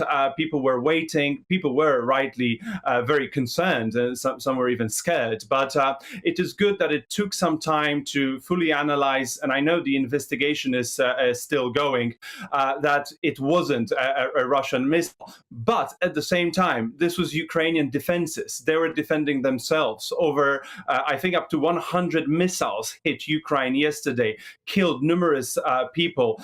This is Russians' recklessness, desperation. We as NATO must show our unity and strength and solidarity in this difficult time and support Ukraine even more. And there had been in the past questions about NATO itself and how robust it would be when faced with the real challenges. Again, is there some relief there in Poland and other countries, Estonia particularly, who've been commenting that NATO really has set out its stall? Yes, what Russia under Putin has been doing for years and decades, really, it's been that testing of our solidarity, of NATO's capabilities. It's the constant aircrafts flying everywhere. It's attacking Georgia. It's attacking Ukraine in 2014. It's testing how much more they can do, and whether we are going to argue with each other, whether our response will be one of unity, whether we'll have a strong response. And unfortunately, some NATO members are, they've been doing business with Russia for so long. They just think that business will solve everything. But unfortunately, our German friends have learned their lesson, even though they have invested so much money in the gas pipelines, hoping for a peace with Russia. It has not been the case. Russia will just push. You give them a hand, you give them a finger, they'll take your hand. So yes, we need to be very careful and keep on supporting Ukraine with the defense system so they can be as effective as possible and help defend and protect as many people as possible. The investigation will continue, and clearly this is embarrassing for the Ukrainians because we understand that 2 lives were lost in this incident. How are the people of Poland marking this, and what's happening about the investigation itself? It's still ongoing. As I understand, the Ukrainians have called for access and for joint investigations. They've said at the beginning that it's impossible that it could have been part of the Ukrainian defense system or a Ukrainian rocket. We still don't have full information. We need to wait for the investigation to be fully published with the results. So I am sure this will be understood in Poland and in NATO. That Ukraine is defending itself. They're doing whatever it's possible to defend their critical infrastructure. But, I think we should send a message to Putin because he's clearly attacking the energy infrastructure, the critical infrastructure of Ukraine everywhere. So it triggered power cuts. Putin wants to frighten Ukrainians, but he needs to be more careful. He can't just blast everything. We should push him away as far as possible. And we need to make sure that no other stray rocket, whether it's from Russia or from the Ukrainian defense systems, will possibly hit NATO soil, NATO territory again. Yeah, and the reaction that would come from that, of course. George Brzezinski, Polish political journalist and commentator, thanks very much for your time here on GBNews Live. Thanks for joining us. Now, coming up, more reaction to Prime Minister's questions and the England manager's press conference live from Doha ahead of the start of the World Cup. Before that, what's the weather doing? Hello, Alex Deacon here with your latest weather update. Plenty going on again today. Many places fine and dry with sunny spells. There are a few showers around Well, looking at some wet weather, especially across southern England later today, created by this little set of weather fronts moving in from the southwest. Notice how close the isobars are across Shetland. It is going to be a very, very windy afternoon here. Blustery conditions with outbreaks of rain. A few showers scattered about elsewhere, parts of northeast England, maybe the east of Northern Ireland, and down to the southeast too. But here comes the more persistent rain. That's going to be turning quite heavy across the southwest. The winds will also pick up here. But as I said, the strongest winds across Shetland.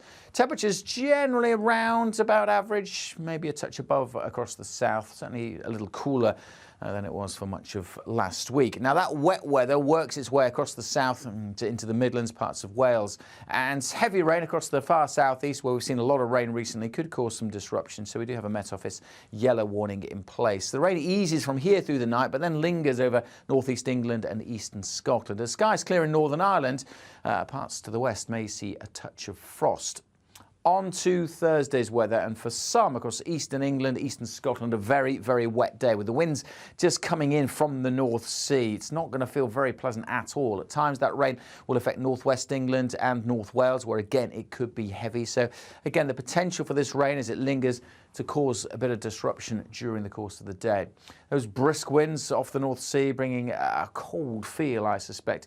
Temperatures mostly about average, just about getting into double figures. But a brighter day across the southwest, just a few showers here. That rain continues to come into eastern Scotland, northeast England and North Wales during Thursday evening. Friday sees more rain across the northeast, otherwise turning a bit drier and brighter into the weekend, at least to start with, before more rain arrives later on Saturday. The Chancellor has a problem. He's got £55 billion to find, and it could soon become your problem too. Tax rises and cuts could be coming, but where will the axe fall? Benefits and pensions, support for energy bills, or social care? To find out what it means for you and your family, the Chancellor's autumn statement, live here on GB News tomorrow from 10 a.m.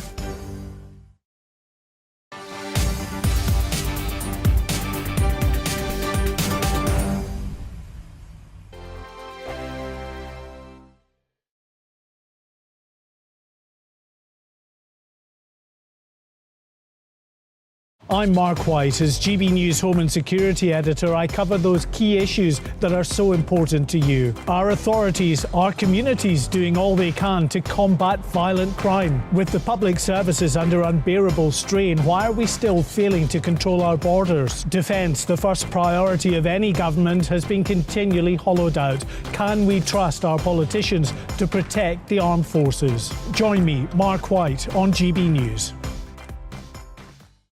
We are GB News, right across the nation. You can get us on television, on radio, on digital. We're absolutely everywhere. Amazing! You see, amazing! You remind me of me in the European Parliament. But here's the most important bit. We are not part of the mainstream establishment. We think and speak just like you do. We are the People's Channel. Magnificent. That's really, really thoughtful. Come and join us on GB News, the People's News Channel.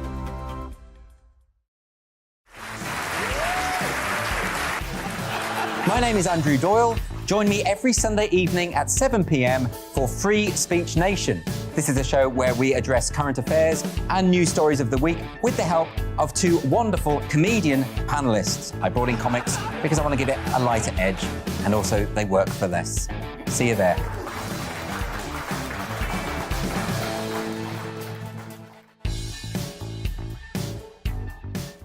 Join me, Arlene Foster, for the briefing on GB News. Every Friday at 3 p.m, I'll give you all the latest political news and analysis, and we'll have robust live debate. To make sure that you're caught up on all of the biggest issues of the day, we'll bring on experts in their field.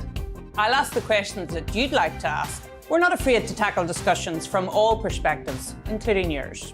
Don't forget, the briefing with me, Arlene Foster, every Friday at 3 p.m. on GB News.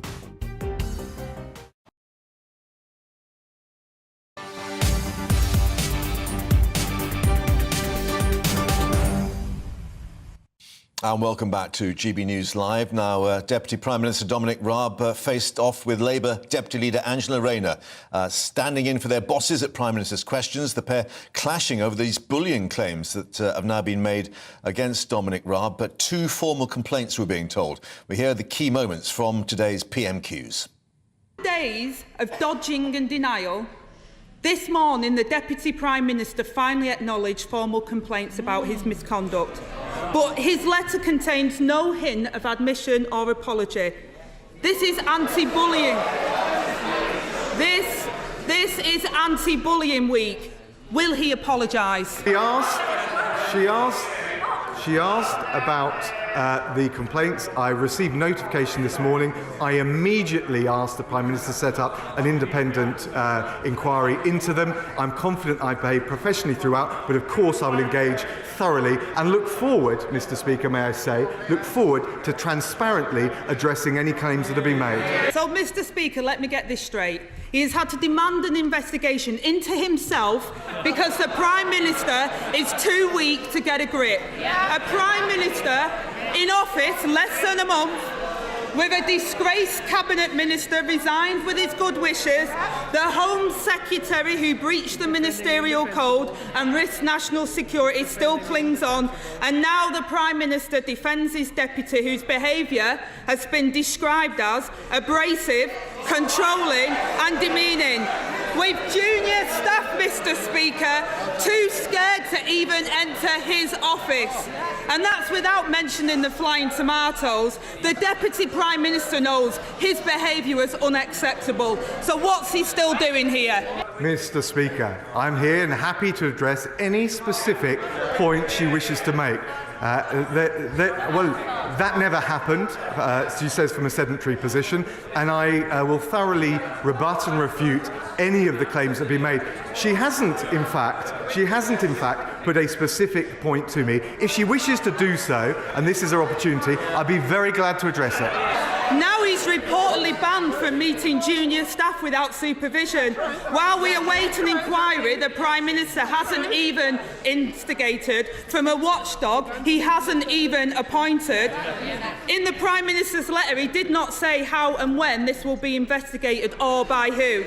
No ethics, no integrity and no mandate, and still no ethics advisor. So when will they appoint an independent ethics advisor and drain the swamp? Mr. Speaker, the recruitment of the new ethics advisor is already underway and taking place at pace. But may I say, Mr. Speaker, there's a reason that she's come to the dispatch box with her usual mix of bluster and mudslinging. It's because they don't have a plan.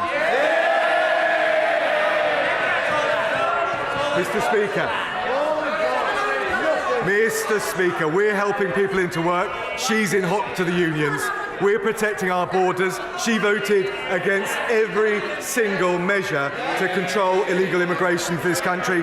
We're delivering cleaner growth and energy security. She wants to send billions in reparation payments abroad. The British people want a government that can deal with the real challenges, and they're not up to it.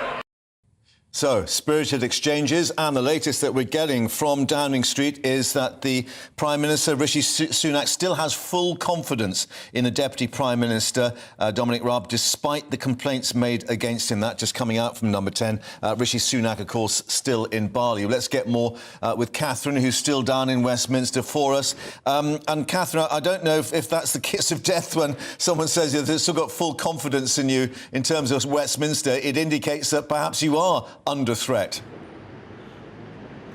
Yes, well, watch this space. So the official line is that Rishi Sunak retains full confidence in the Deputy Prime Minister, Dominic Raab.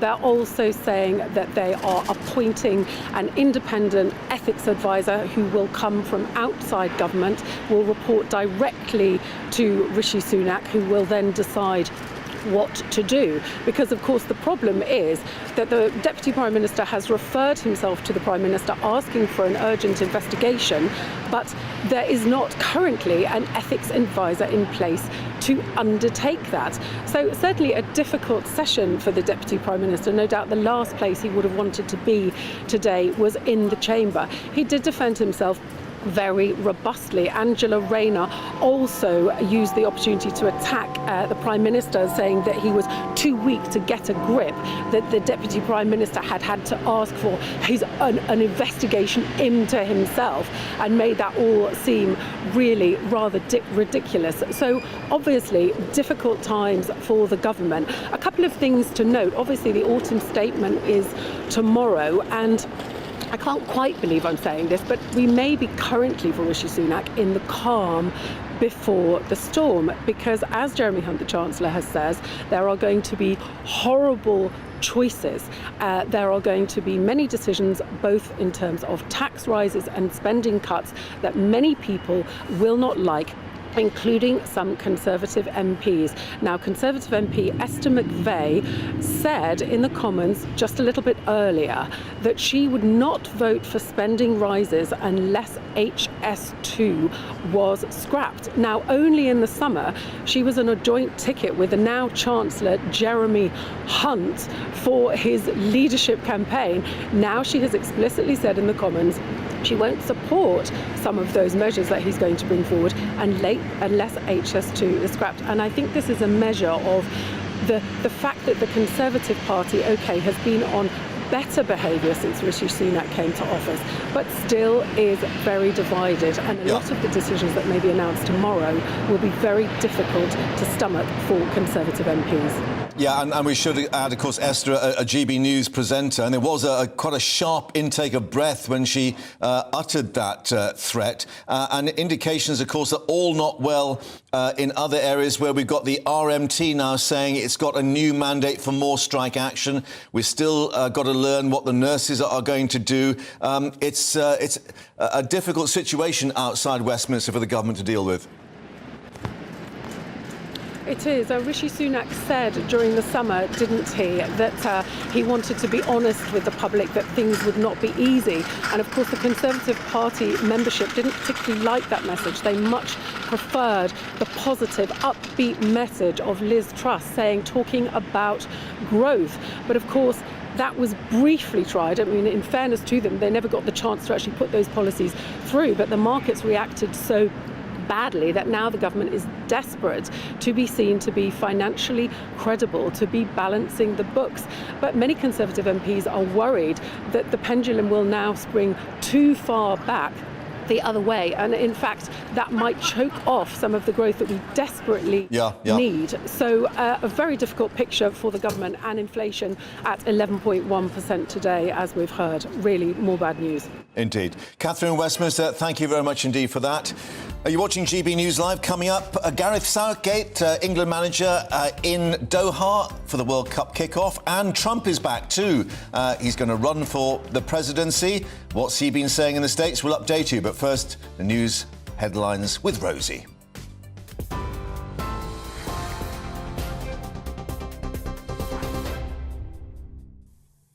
A very good afternoon to you. 1:33. I'm Rosie Wright, keeping you up to date.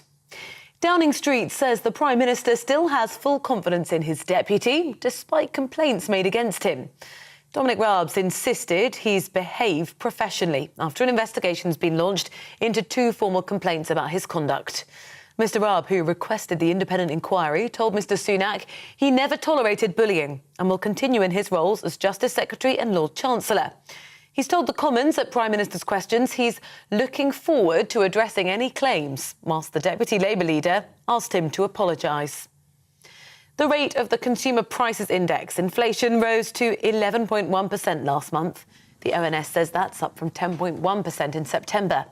They've said rising gas and electricity prices, as well as increasing food prices, has driven inflation to its highest level for over 40 years.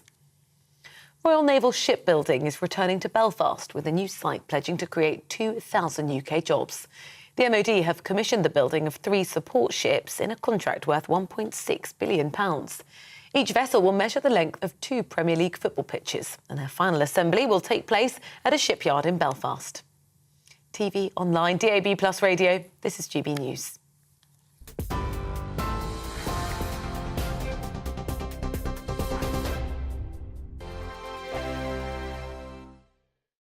My name's Tom Harwood, and join me 9:30 a.m. every weekday for The Briefing, your one-stop shop for everything you need to know about what's going on in politics today. I wonder if this is a deal that might need to be like the biscuits in this factory, twice baked. Is there not an opportunity here to win out against the extremes? Tom Harwood, GBNews. What are you going to do about it? Things should have been done differently, and they certainly are being done differently. Don't miss it. The Briefing with me, Tom Harwood, 9:30 Monday to Friday on GB News. Hello, I'm Alastair Stewart, and I'd invite you to join me at noon on Saturdays and Sundays for Alastair Stewart and Friends. I've been in this business for over 40 years. Now, here at GB News, I've never been happier. I get to choose the big stories that really interest me. We hear what you have to say, and you hear what I have to say. I really hope you can join me, noon on Saturdays and Sundays. I'm Mark Dolan. Join me at 11 on GB News for Headliners, in which I'll be joined by two of the UK's top comedians discussing tomorrow's papers. If it's an important story, we'll cover it, but we'll have some fun along the way. Headliners, the late night paper review that won't send you to sleep like the others will. 7 nights a week at 11 p.m. on GB News.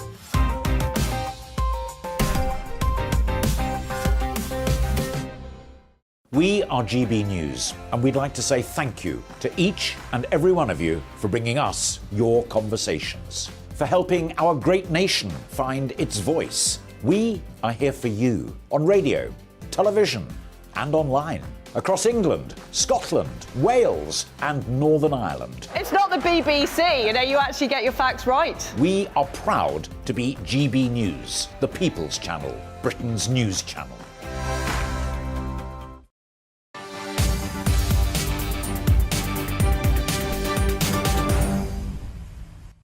So we've got the autumn statement tomorrow, otherwise known as a budget, with more grim news for the UK economy today. Inflation at a 41-year high. It's hit 11.1% for October. Food inflation, we're told, even higher at an estimated 16%. Well, the Chancellor, Jeremy Hunt, expected to unveil a package of tax rises of some 25 billion and maybe spending cuts of 35 billion, all to fill a black hole in the UK's public finances, we're told. He's been planning to reverse nearly all of Kwasi Kwarteng's tax plans announced back in September.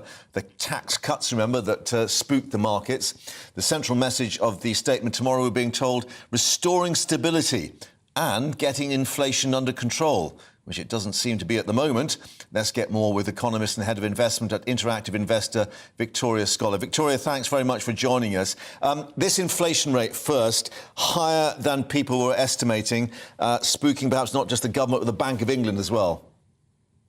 Yeah, 11.1%, rising from 10.1% in the prior month, a 41-year high. It's been driven by energy prices in particular. That's even after we've had the energy support scheme from the government. It's estimated that energy prices are up by about 25%, and they would have been up by 75% if it were not for this government support. And that would have taken the inflation rate somewhere closer to 14%. And the other driver of inflation has been food prices, of course, driven by the war in Ukraine that's constrained supplies of key commodities like wheat and resulted in higher food prices on our shelves. And that's why we're seeing the lower income households hit hardest, because it's the price of those essential goods that are seeing major price rises. And of course, that affects all of us, but lower income households even more acutely. Yeah, and is there a problem here in that clearly the Bank of England has only got one weapon, and that is high interest rates to try and clamp down on inflation? And if they do that in addition to more taxes and perhaps a reduction in or real terms in benefits, that could really stop the economy dead in its tracks? Well, I think one of the things I want to really point out that your reporter was talking about earlier in terms of the need for growth, actually what we don't need right now is growth, because growth squarely conflicts with taming inflation, and inflation is the biggest economic problem that we have right now. That's why we're heading into a recession, and that's why we've got the cost of living crisis. So the Bank of England and the government need to work in hand to try to bring price levels back down closer to the central bank's 2% target. Once we're at that more stable point, we can then springboard from there and think about growth. And that's exactly why the plans around Trussonomics and the fiscal fiasco and the fallout from the mini budget did not work, because that was based on boosting spending, cutting taxes and borrowing, all of those pro-growth, yes, but also extremely inflationary. That's quite an interesting point. So growth isn't necessarily a good thing then, given the inflationary pressures? I think it's very, very difficult to try to tame inflation, bring price levels back down to the central bank's target of 2% while growing the economy. That's why the Chancellor is likely to unveil spending cuts and tax increases. These are contractionary fiscal plans. They're not expansionary at all. Because first and foremost, we need to create a stable price environment, because at the moment, prices are outpacing wage increases. Even though wages are rising by about 6% in the private sector, 2% in the public sector, that's not enough to offset the more than 10% inflation rate that we're facing right now. So even with those wage increases, workers are facing a real pay cut. That's why we need to get price levels under control. From there, we can then think about growth. Right, but looking at the bigger picture, I mean, we've got British Retail Consortium, fewer signs of the cost of living crisis will abate anytime soon. The British Chambers of Commerce, it's a lethal combination of recession and runaway inflation. I mean, given this, you know, what actually can the government and the Bank of England do? Do we just literally have to batten down the hatches and hope things might get better by next spring? Well, unfortunately, a lot of the inflationary pressures that are causing the high price levels in our economy right now are coming from factors largely out of our control and overseas. First and foremost, problems with the global supply chain in the aftermath of the pandemic. And secondly, the war in Ukraine that's constrained supplies of key commodities like oil and gas and wheat. Now, the Bank of England has a mandate to keep price levels around 2%. It's meant to be in charge of taming inflation. Unfortunately, it has a very crude tool, which is interest rates, which work by making mortgages more expensive and taking the heat out of the economy. So, unfortunately, you know, this is an imported problem from abroad, but this is the tool that they have, and they're doing everything they can to try to bring inflation back down closer to target. OK, well, we'll see how painful it is going to be from about 10 tomorrow morning, of course. Victoria, for the moment, thanks, and I expect we'll be speaking to you again tomorrow as the details come through. Don't forget, all that live you hear on GB News with expert analysis too. Now, let's talk about a lesson in life. New research by the think tank, the Centre for Social Justice, says there's been a dramatic increase in children missing school. Reports suggesting around 2 million pupils are failing to attend classes. An unexpected surge in children and teenagers being homeschooled too, increasing concerns now as to whether they're getting the right education. Well, joining us now, Alice Wilcock, who's head of education at the Centre for Social Justice, who led the research. Thanks very much indeed for joining us, Alice. Is this across the country or just in, for instance, inner city areas? Thank you so much for having me. So yeah, this is across the entire England, and what we've seen is that the total number of children who are in home education has gone up to 115,000. That's an increase of 34% across compared to the previous year. It's not focused in a specific area. In fact, it's across the board. But we've heard that some local authorities have seen the number of children dropping out of school nearly double in the last 2 years. And is this a deliberate attempt by families and parents to homeschool children after, of course, many of them were at home during the COVID lockdowns? Or is it that they've just basically decided to skive off? So I think it's really difficult to know who these kids are. Quite frankly, we don't collect any data on them. We don't know the reasons for moving into home education. In some cases, it's parents going, actually, home education was better over the pandemic. I'd much rather have my child out of school. And in some cases, it's parents going, actually, the school is failing to meet my kids' needs. You know, they need mental health support, they need special educational needs support, and they're pulling their kids out because they don't think the school is meeting their children's needs. And in some cases, there will be children who are just being pulled out of school with no protections, who may be skiving, and then that escalates into dropout from school. And is this a failure, do you believe, of the individual schools or the education authorities? Because clearly there is a duty on both the school and the education authority to ensure that the children are at school. I would actually go further and say it's a failure of the education system as a whole. So what we're looking at here is that there are increasing numbers of children in home education, to which most local authorities don't know where all these kids are. Yeah. That's not through a lack of trying. They don't collect any data, and the government doesn't allow them to have a national register. Any data that is collected is voluntary, which means that the figures we've got are lower estimate bounds. And schools aren't supporting children's needs enough, and that means children are leaving as an exodus. So I think it's the whole education system. It's not just one actor. So this seems extraordinary. So there's no formal structure for actually checking where the children are and what's happening to them? No, so England is really light touch, and I think this is where we stand out compared to other European countries. Pretty much everyone else has a kind of assessment system or a register. We have nothing. So once a child is pulled out of school, a parent doesn't have to tell the local authority that they're being home educated. And if the child never entered the school system, local authorities really don't know about them. Local authorities have a duty to check that children are getting a suitable education and to safeguard them. But because so many of them don't know where these kids are, it's really difficult for them to come to fulfill that duty. And then they take very different approaches as to checking if a child's getting a suitable education. So one local authority we spoke to, they ended up having kind of a tick box. So if they saw the child had received any kind of education, and that was as low as just baking cakes at home, they would say, right, that's an education, we're done. Whereas other local authorities make parents fill in hundreds of forms that don't necessarily prove if a child is being educated. We don't have a really good system of checking what's happened to these children when they leave school. Apart from when they're baking cakes. Extraordinary. Alice, from the Centre of Social Justice, thanks very much indeed for filling us in on that research. Extraordinary situation. Thank you. Now, last night, Donald Trump announced that he, yes, will be running to become president again in the 2024 US elections.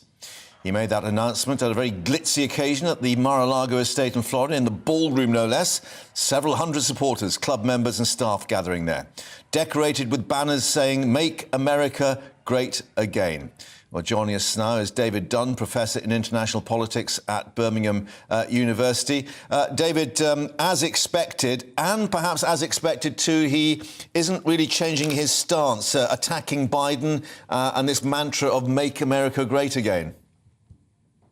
Absolutely. It's very much looking back. It's looking back to the stolen election, the same old rhetoric, the same old message. It looks fairly tired. And that's what opinion polls are showing, that the American electors actually are not that impressed with this.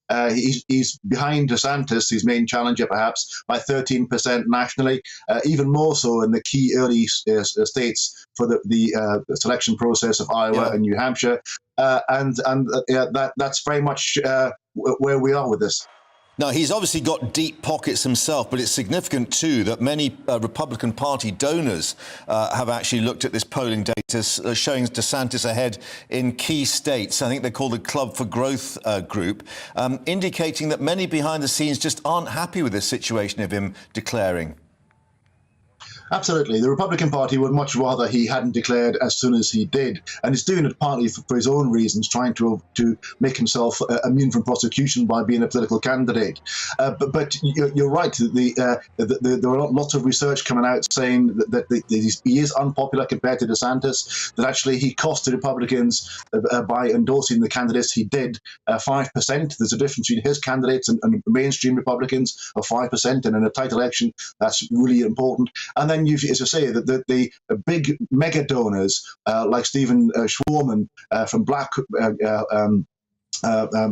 from Blackstone, the big investment house, that he said that he's not to back Trump this time round. And therefore, actually, you may have less money, less support across the country, less media support. But Murdoch has indicated that he's less supportive of him than he was by having this New York Post ridicule him by Trumpty Dumpty on the wall, falling off the wall. And so, actually, it's going to be a harder slog this time for Trump to get the nomination and to proceed in the way he did 4 years ago.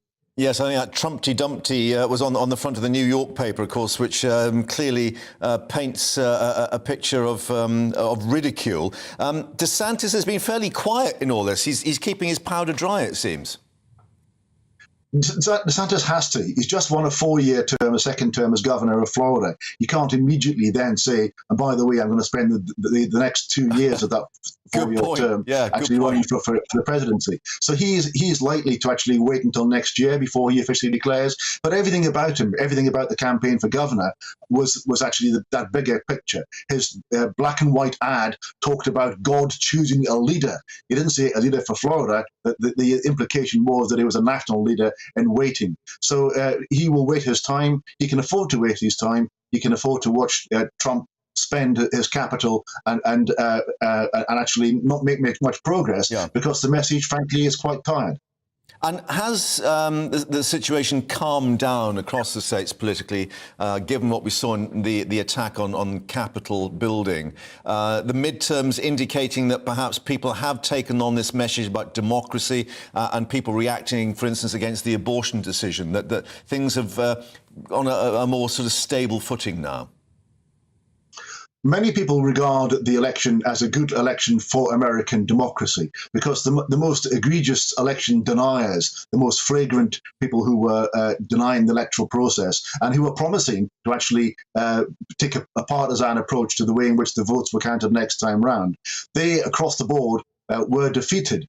Not by huge margins, but sufficiently so to indicate that actually enough Americans were concerned about democracy to make that their priority. And those candidates underperformed mainstream Republicans who were much more mainstream and the way in which they regarded the election as not being stolen. And that's true in Arizona, it's true in Pennsylvania, it's true across the country.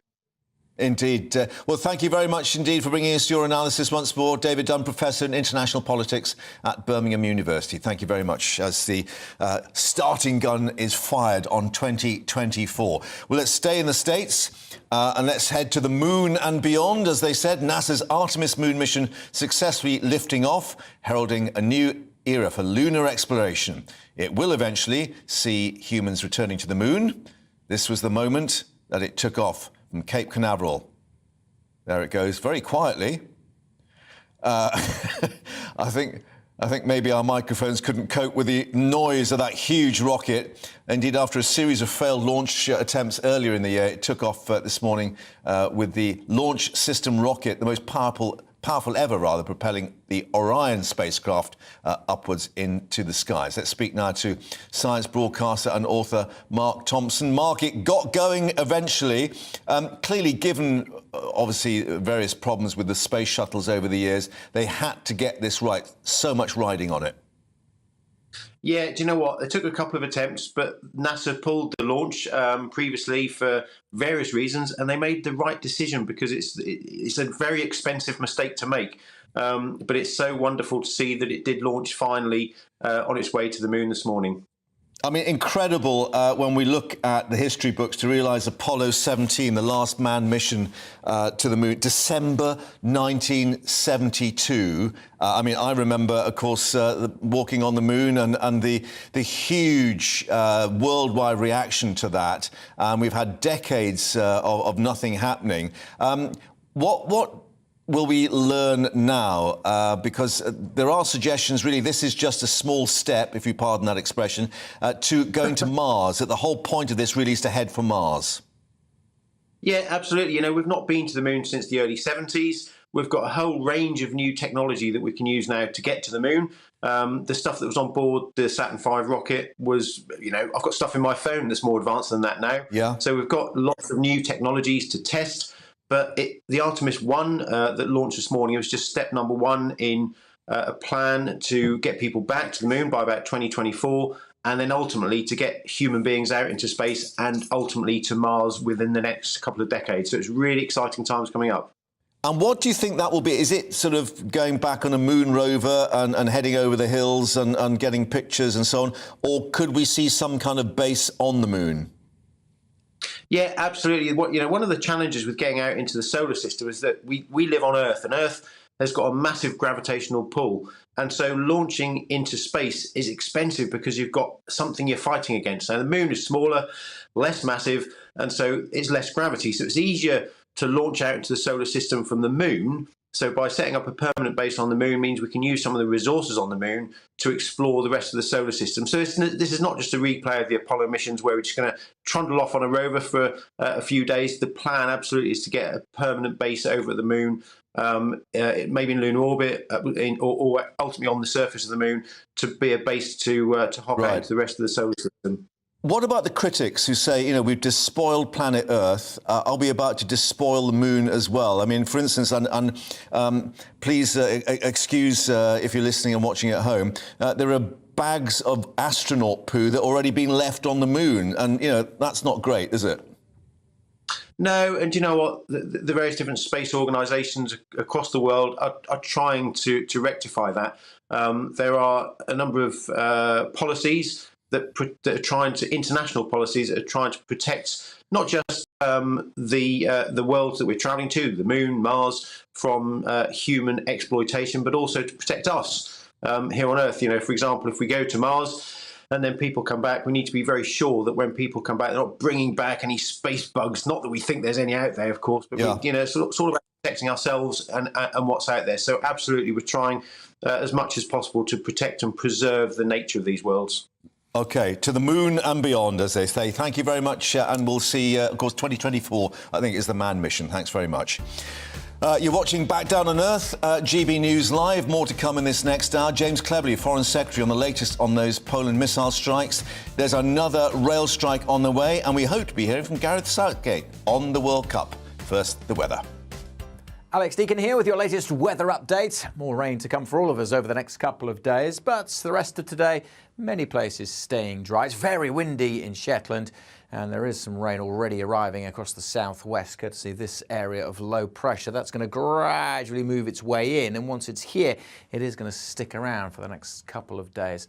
Already bringing some rain into the southwest, and that line of heavy rain just pivoting around. We do have a Met Office yellow warning in place across the southeast, where we've seen a lot of rain recently, so that could cause some local flooding, particularly where we see some heavier bursts. The rain then moves into most of England and lingers over northern England and parts of the Midlands into the morning. Parts of eastern Scotland also turning wet. To the west of Northern Ireland, going to turn cold, frosty and potentially a little foggy in the morning.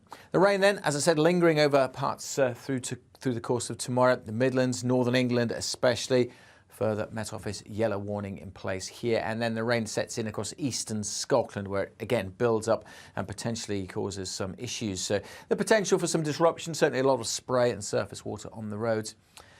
The west of Northern Ireland should brighten up once the fog clears, and much of the south of England and Wales having a much brighter day, certainly compared to this afternoon. And here we could reach 13 Celsius, but with the winds off the North Sea, these eastern areas with the rain that's persistent and heavy and not going to feel very pleasant. As I said, we do have that rain setting in across eastern Scotland. Could see 100 millimetres of rain over the hills here. So again, another Met Office yellow warning that runs into Friday.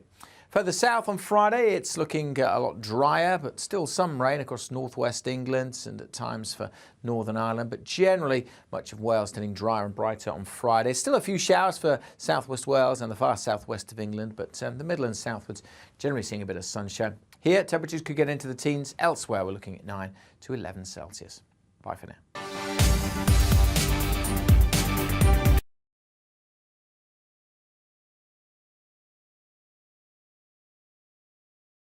I'm Dan Wootton. Join me Monday to Thursday from 9 to 11 for the feistiest and most fun news debate on TV, where free speech reigns. I'll bring you a sharp take on the day's biggest stories, bombshell newsmaker interviews, and A-list guests. And I guarantee you, no spin, no bias, no censorship, and no reason to go to bed. That's Dan Wootton Tonight, Monday to Thursdays from 9 on GB News. Hello, I'm Esther McVeigh. And I'm Philip Davis. Whether you're watching or listening on TV, online or on radio, we handpick the latest stories, debates and expert opinions for your weekend. So whether that's politics, news or showbiz, we've got it covered. Join us every Saturday morning at 10 o'clock on GB News. We are GB News. And we'd like to say thank you to each and every one of you for helping our great nation find its voice. We're absolutely everywhere. Across England, Scotland, Wales and Northern Ireland. On TV, on radio and online. We're proud to be the People's Channel, Britain's news channel. On the Mark Steyn Show, we cover the stories a lot of people are scared even to mention. The stuff that really matters with some of the world's biggest thinkers. Now is his opportunity to kind of take the steering wheel of history. Break away from the flock at 8 o'clock on GB News with the Mark Steyn Show. Every Friday and Sunday night from 9, it's Mark Dolan Tonight. We're on the same page again. There's something weird happening. Let Ian finish. Don't be such a cranky. That mini budget was the tip of the iceberg. And on Saturday, my show just got bigger. From 8, it's Mark Dolan's Saturday Night In. You can't govern a country if you can't speak. Stop talking. My God, we reached the end. I've never been early in my life. Only on GB News, the People's Channel.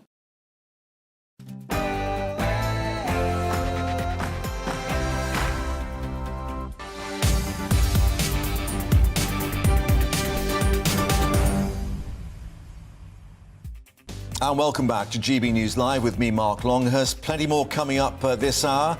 Indeed, in the next few minutes, Foreign Secretary James Cleverly expected to make a statement following that missile strike in Poland near the Ukrainian border. This is seen live in Commons at the moment.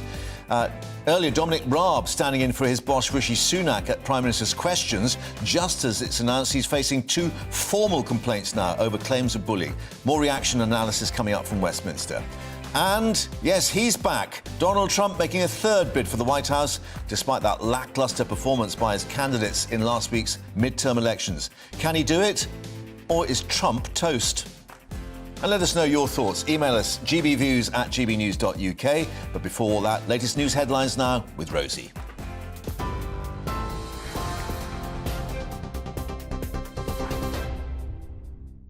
Good afternoon, 1 minute past 2. I'm Rosie Wright, keeping you up to date. Downing Street says the Prime Minister still has full confidence in his deputy, despite complaints made against him. Dominic Raab's insisted he's behaved professionally after an investigation's been launched into 2 formal complaints about his conduct. Mr Raab, who requested the independent inquiry, told Mr Sunak he never tolerated bullying and will continue in his roles as Justice Secretary and Lord Chancellor. Standing in for Mr Sunak at Prime Minister's Questions, he told the Commons he's looking forward to transparently addressing any claims that have been made. Take it as an article of personal faith that we behave with absolute integrity and accountability. I am confident that I have behaved professionally throughout, but immediately I heard that 2 complaints had been made. I believe they were made yesterday. I was notified this morning. I immediately asked the Prime Minister to set up an independent investigation, and of course I will comply with it fully. The Deputy Labour leader, Angela Rayner, asked Mr Raab to apologise. Now, after days of dodging and denial, this morning the Deputy Prime Minister finally acknowledged formal complaints about his misconduct. But his letter contains no hint of admission or apology.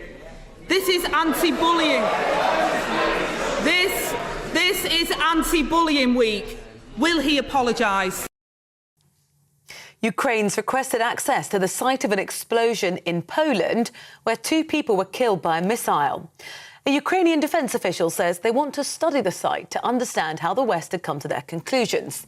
The Polish president said there's no indication the missile strike was an intentional attack on his country. Posting on social media, he said there were many indications it was an air defence missile that unfortunately fell on Polish territory. Russia's denied any involvement in the incident and said some countries have made baseless claims, but it welcomed the restraint shown by President Biden. Well, let's go back to the House of Commons, where the Foreign Secretary is providing an update. During an extended Russian bombardment of Ukrainian territory. As soon as I received the report, I contacted my Polish counterpart to express the sympathy and solidarity of the United Kingdom, and I'm sure the whole House will share that sentiment, and also to offer practical support.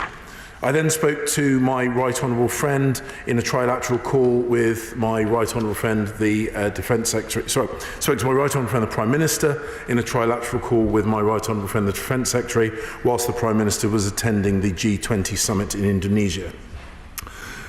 My Right Honourable friend, the Prime Minister, immediately called President Duda of Poland to convey the UK's condolences for the tragic loss of civilian life and to assure him of our unwavering support to a steadfast NATO ally. My right honourable friend, the Prime Minister, then spoke to President Zelensky about the latest situation and also attended an ad hoc meeting of G7 leaders called by President Biden to discuss the evolving situation. This morning I spoke to the Polish Foreign Minister and I commended Poland's decisive, determined but calm, professional response to the situation. I think it is wise to advise the House that at this point the full details of the incident are not complete, but earlier today Jens Stoltenberg, the NATO Secretary General, said there was, and I quote, no indication that this was the result of a deliberate attack. He added that the incident was, and I quote again, likely caused by a Ukrainian air defense missile fired to defend Ukrainian territory against Russian cruise missile attacks. Poland will lead the investigation to establish exactly what has happened, and the UK stands ready to provide any practical or technical assistance. In the meantime, we are not going to rush to judgment. Our response will always be led by the facts. But the House should be in no doubt that the only reason why missiles are flying through European skies and exploding in European villages is because of Russia's barbaric invasion of Ukraine. Secretary General Stoltenberg was absolutely right when he said today that what occurred in Poland is not Ukraine's fault and that Russia bears the ultimate responsibility. Yesterday, Putin launched one of the heaviest attacks since the war began, firing wave upon wave of more than 80 missiles at Ukrainian cities, obliterating homes of ordinary families, destroying critical national infrastructure, and depriving millions of Ukrainians of power and heat just as winter sets in. This brutal air campaign is Putin's revenge for Ukraine's successes on the battlefield, where Russian forces have been expelled from thousands of square miles of territory. And now he is trying to terrorize the people of Ukraine and break their will by leaving them shivering in cold and darkness. I have no doubt he will be unsuccessful in that endeavor. But this is why Britain is helping Ukraine to strengthen its air defenses. We have provided over 1,000 surface-to-air missiles thus far. And I know the House will be united in our support for Ukraine's right to defend her territory and her people. On Monday, I signed a memorandum of understanding as part of our £10 million commitment to help Ukraine rebuild its critical energy infrastructure. The tragic incident in Poland last night is ultimately the result of Russia's aggression against Ukraine. That is the only reason why it has happened, and it would not have happened otherwise. And that is why the UK and our allies stand in solidarity with Poland, and that is why we are determined to support Ukraine until they prevail and their country is once again free. Mr. Deputy Speaker, I commend the statement to the House. Shadow Foreign Secretary David Lammy. We will defend or determine to support Ukraine until they prevail, and giving more details, of course, about the investigation continuing into that missile attack on Poland, some 3 miles within the border. Let's get more with our security editor, Mark White, joining us in the studio, because clearly relief that this wasn't the start of World War III, a deliberate attack on NATO territory. No evidence of that, said Jens Stoltenberg in NATO, but clearly questions as to how this would have come about and the concern that there could well still be more Russian missile attacks on the way. Well, yes, we saw 80-plus missiles coming across yesterday alone, and James cleverly, they're saying that is as a direct result of Vladimir Putin having been vanished from thousands of square miles of Ukrainian territory in this counter-offensive by the Ukrainian forces, and they're smarting from that, and they're now targeting civilian infrastructure, and in some cases civilians themselves, with these missiles coming over. And one of the consequences of that and of Ukraine defending itself is that there is a potential for incidents like we saw in Poland. And he was clear to point out there, Mark, that this was not Ukraine's fault, that the only ones to blame for this were Russia. We do think it's maybe what they call an S-300, surface-to-air missile, which dates from the sort of Soviet era, that the Russians would have provided to all the Warsaw Bloc countries.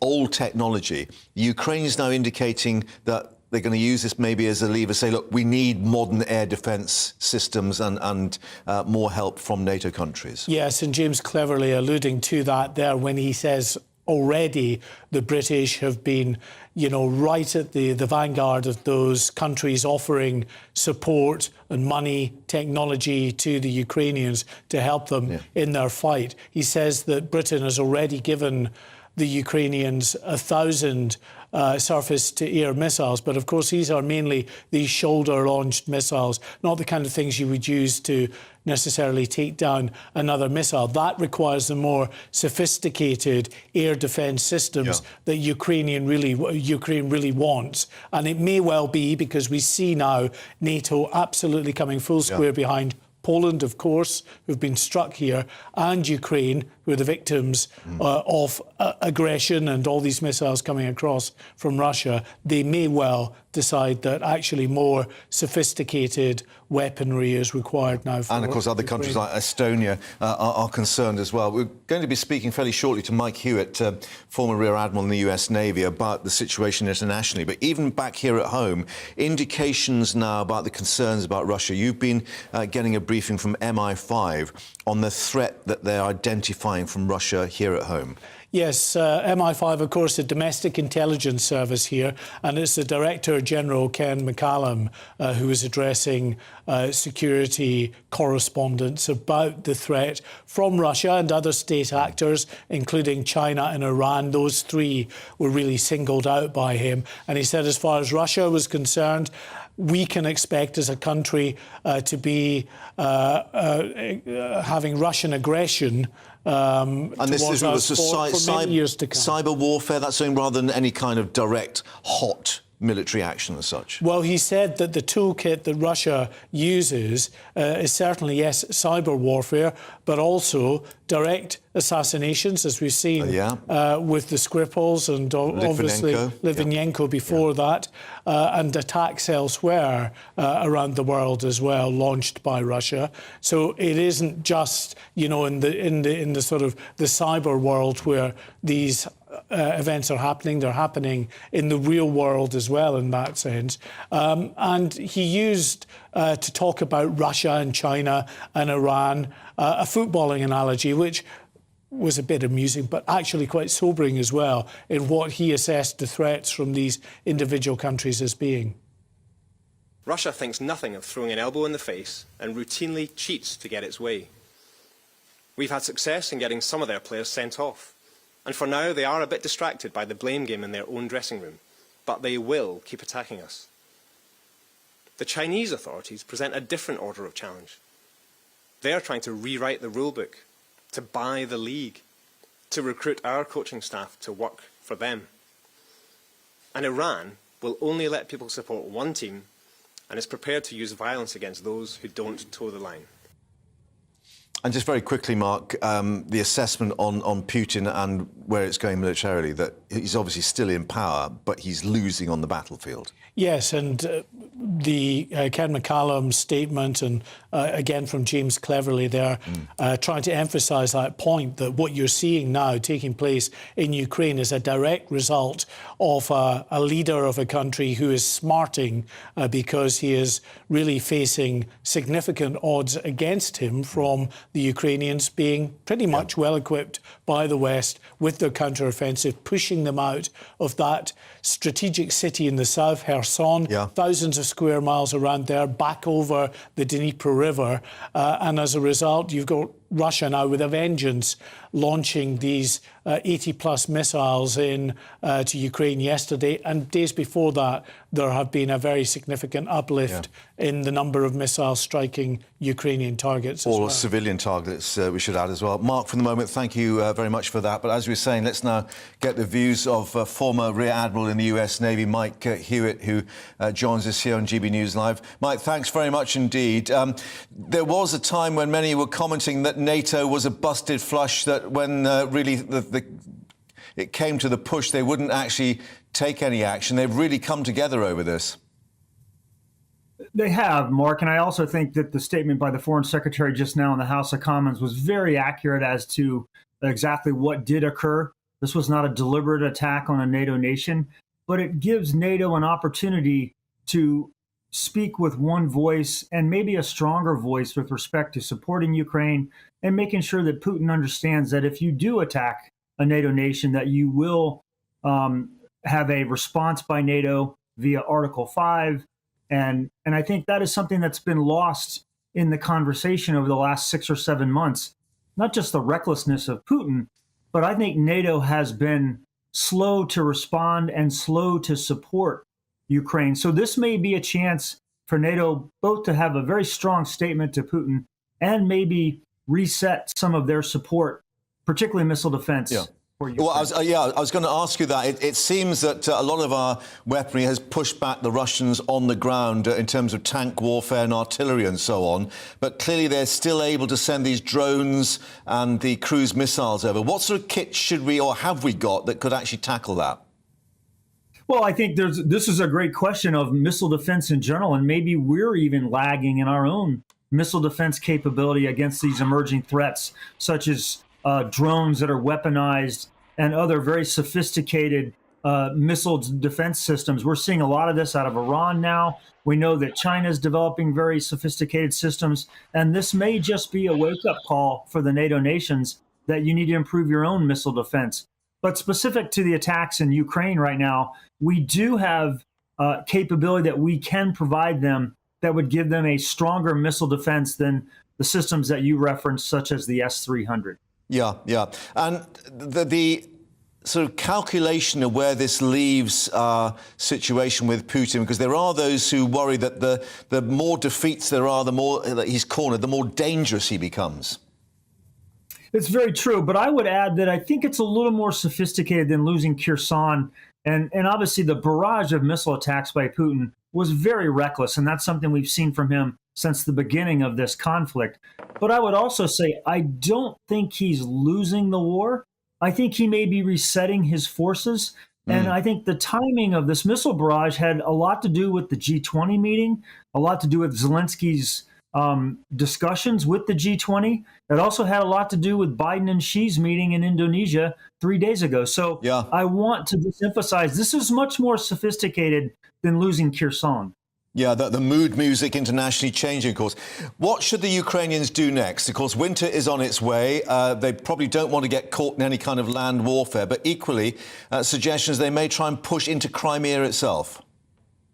Well, I think it's going to be very difficult for them to do that. And I think what Putin is doing is waiting for the cold winter months, waiting for everything to ice over, resetting his forces. And unfortunately, what I think we're going to see is a bloody stalemate throughout the winter months. And the real victims of this will be the Ukrainian people without power, without food.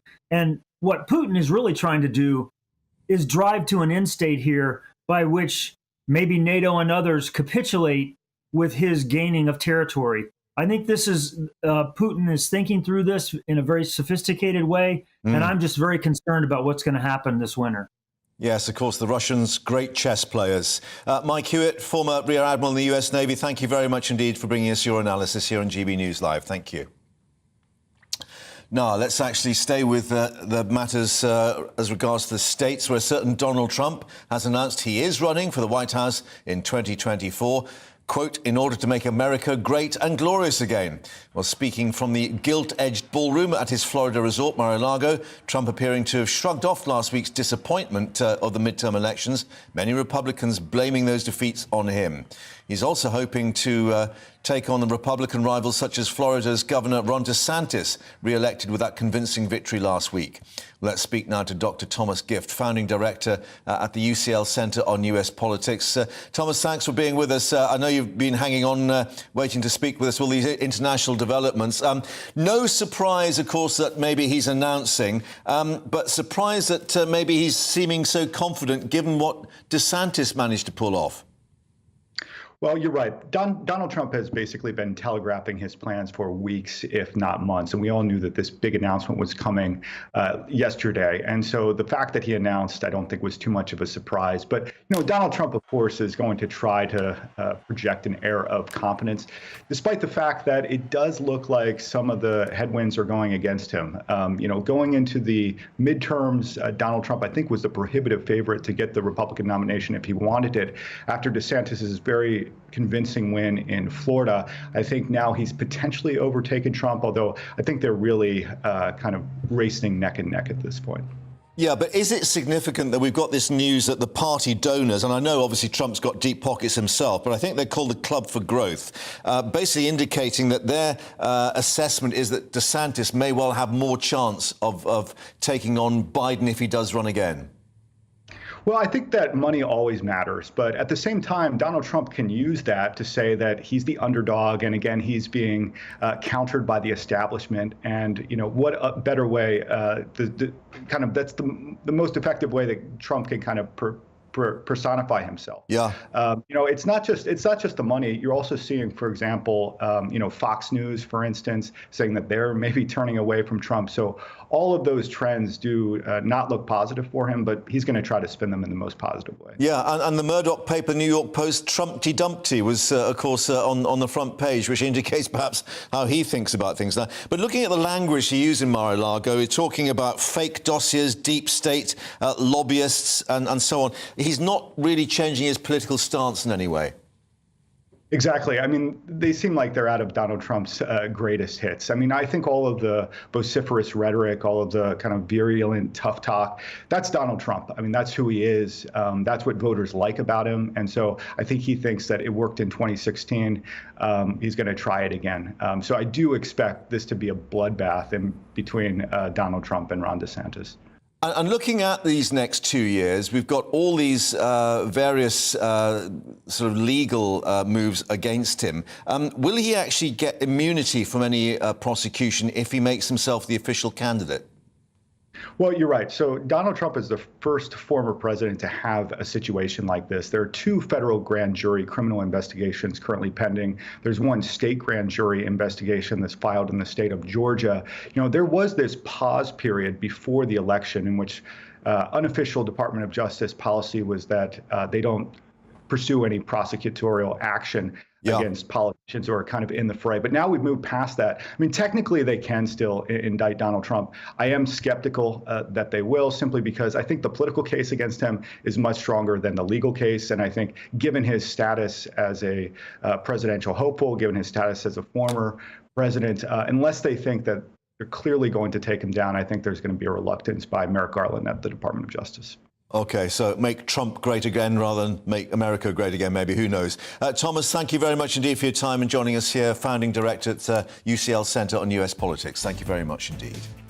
And, of course, we'll see what emerges in these next 2 years in the States. Now, you're watching GB News Live with me, Mark Longhurst, and coming up, London's Mayor Sadiq Khan clashing with the author of a report concluding that the former Met Commissioner felt intimidated into resigning. We'll have all the latest on that coming up. Let's take a short break now.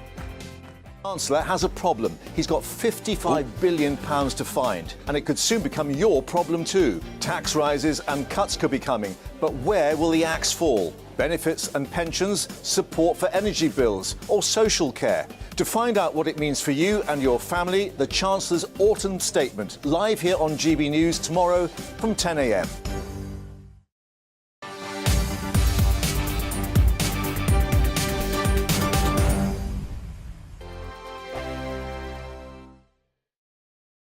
Hello there, it's Eamon Holmes here from Breakfast on GB News. We're not just on your television and your screens, you know. We're on DAB plus digital radio, so you can listen to your favourite shows on the move. If you've not yet listened to GB News Radio, it's very simple. We're on your radio player and TuneIn apps, on your smart speaker, phone or tablet, or online at gbnews.uk. Take us with you wherever you go. GB News Radio. You never have to miss a moment of the People's Channel.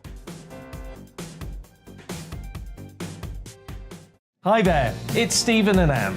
At breakfast from 6 a.m, you'll always be caught up with everything you need to know, the latest headlines, opinions and debates. We'll bring you the good news and the bad, but most of all, we're here for you. Remember, send in your views and let us know what you would like us to talk about.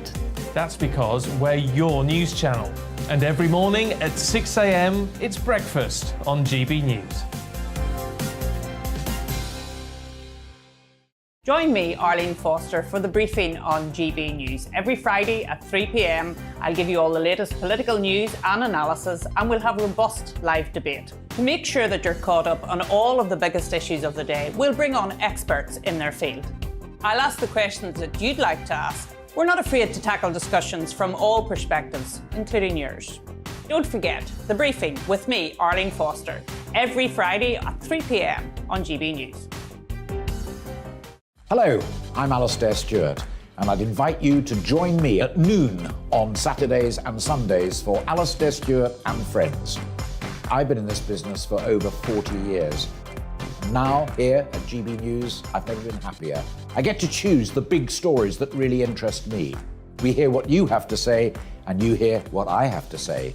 I really hope you can join me, noon on Saturdays and Sundays.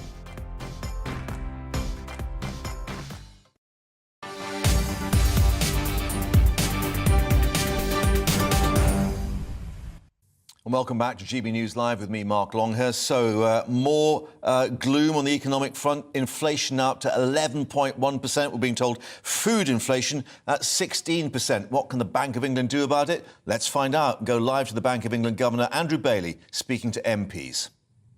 And for it to become the kind of wage price spiral that we are currently seeing our constituents suffer from. And I totally understand that, but can I respond by saying that would have required us to tighten monetary policy at the height of the pandemic because of the transmission mechanism. Now, I don't think that, put like that, I'm afraid I don't think that is a very plausible thing. 0.1%, I mean...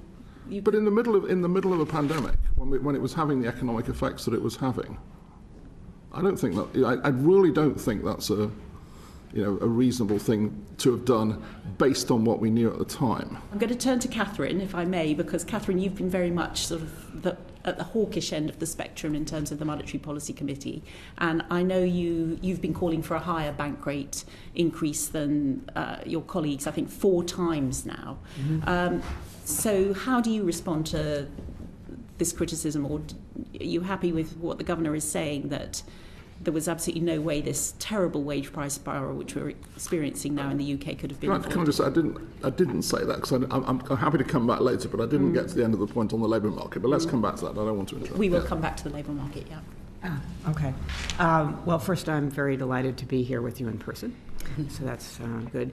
Now, you have noted that my votes have tended to be more forceful than that reached by the committee, and the foundation of that is twofold.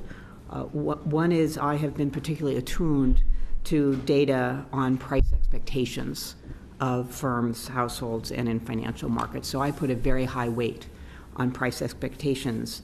And that's one way of trying to gauge prospects going forward. I also put a very high weight on research that has tended to find that under conditions of inflation uncertainties, in other words, you don't exactly know how it's going to proceed going forward, that front-loaded policy tightening is more likely to achieve an outcome that is better controlling of inflation.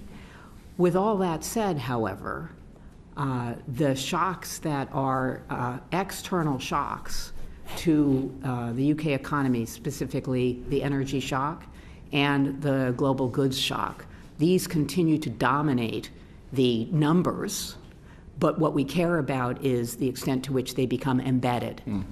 And, looking at where we are now, we have taken, over our last few meetings, a much more aggressive approach as this embeddedness has become more apparent. But Catherine, thank you for that. Are you saying that if the whole committee had agreed with you and that you had moved earlier and faster, that the overall picture on inflation now would be better? We wouldn't be suffering from 11.1% inflation today? I think we have to go back to the magnitude of the energy shock and the way in which it has been calculated. Last time we had from the governor, I think, said that 80% of inflation was coming from the invasion shock, and the remaining 20% you felt was more widespread. Does that continue to be your assessment, Catherine? I think that the general view is that there is more of these shocks have become embedded into the actual price and wage setting in the economy and continue to support a higher wage and price expectations. And in that regard, taking more forceful action earlier on, as I say, the research identifies a front-loaded policy strategy as potentially having a superior outcome with regard to inflation. That's really interesting, and we've been really interested to see that research, because clearly that's different from what has happened. So let's explain to you what's going on here. Members of the Monetary Policy Committee and the Bank of England Governor Andrew Bailey being questioned by that House of Commons committee on their policy on interest rate. The indication, of course, or the allegation that the bank had moved too slowly in terms of raising interest rates, and perhaps if they'd gone further and faster and earlier, then perhaps we might have actually nipped inflation in the bud, as we're saying now at 11.1%. Let's get more with Tom Harwood, our political correspondent, joining us at Westminster. And Tom, clearly we've got the autumn statement tomorrow, but we've got this double track with the Bank of England and interest rate policy trying to keep on top of inflation. And the criticism from Liz Truss and Kwasi Kwarteng particularly, that the bank had been too slow to act on inflation previously. Certainly, this is a widespread thought, particularly among conservative circles, that the Bank of England and indeed many other central banks around the world are largely to blame for a significant chunk of the inflation problem that we're seeing right now. Let's not forget that, of course, the inflation was an issue before the war in Ukraine. Before it sort of went on steroids, there was an underlying rate of inflation of between 5 and 6%, way higher than we have been used to in recent decades. And many people blame the quantitative easing that the bank engaged in during COVID for that, and the refusal to raise rates at the start of that inflationary period. As soon as we started to see inflation pick up a little bit, the argument goes that interest rates should have been raised. Indeed, the Federal Reserve in the United States, whilst it wasn't as quick as some would have liked, the Federal Reserve in the United States, the equivalent of the Bank of England over there, has been raising interest rates for a longer period of time and by sharper degrees than the United Kingdom Bank of England has done. And perhaps that's one of the reasons why the US rate of inflation is lower than the UK rate of inflation now, when they were level pegging months ago, why it seems like there are indicators the US rate of inflation may well have turned a corner, whereas the UK rate of inflation, of course, just today has been announced it's gone up yet further, 11.1% now. Many criticisms, of course, of the Bank of England in terms of their role within monetary policy. However, tomorrow, the Chancellor will be talking about fiscal policy, because that's the other half of this equation, and it is the government's view, indeed many economists would agree, that tighter fiscal policy, just like tighter monetary policy, could indeed also bring down inflation. That's one of the things that Jeremy Hunt will be trying to do tomorrow morning. Indeed. Tom, for the moment, thank you. And we'll have full coverage of that here on GB News for you tomorrow. We're being told that probably 10:30 will be the start of that autumn statement. The Office of Budget Responsibility, we understand, probably giving their briefing with their estimates as to where the economy is going a little later in the afternoon. Coming up, more on the nurses preparing to strike. We'll hear the views of a practising nurse. But first, latest news headlines with Rosie.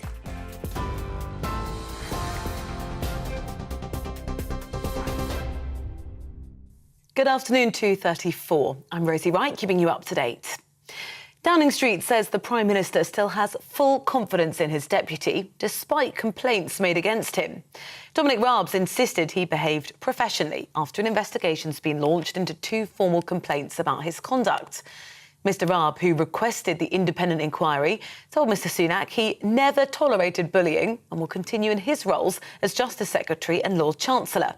He's told the Commons at Prime Minister's questions he's looking forward to addressing any claims, whilst the Deputy Labour leader asked him to apologise. The Polish president says there's no indication that the missile strike, which killed 2 people, was an intentional attack on his country. Posting on social media, he said there were many indications it was an air defence missile that unfortunately fell on Polish territory. The rate of the Consumer Prices Index, inflation, rose to 11.1% last month. The ONS says that's up from 10.1% in September. It said rising gas and electricity prices, as well as increasing food prices, has driven inflation to its highest level in over 40 years. Royal Naval Shipbuilding is returning to Belfast, with a new site pledging to create 2,000 UK jobs. The MOD have commissioned the building of 3 support ships in a contract worth £1.6 billion.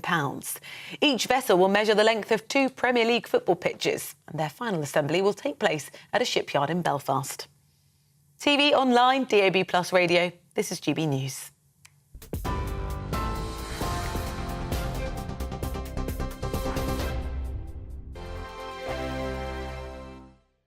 Every morning from 6 o'clock, we'll wake you up with GB News Breakfast with all the stories you didn't know from the night before. So whether it's serious news, entertainment, or your own views from all over our great nation, we're here to kick off your day with a smile. And the national media should be reflecting and reporting what's happening here. You will notice the northwestern accents.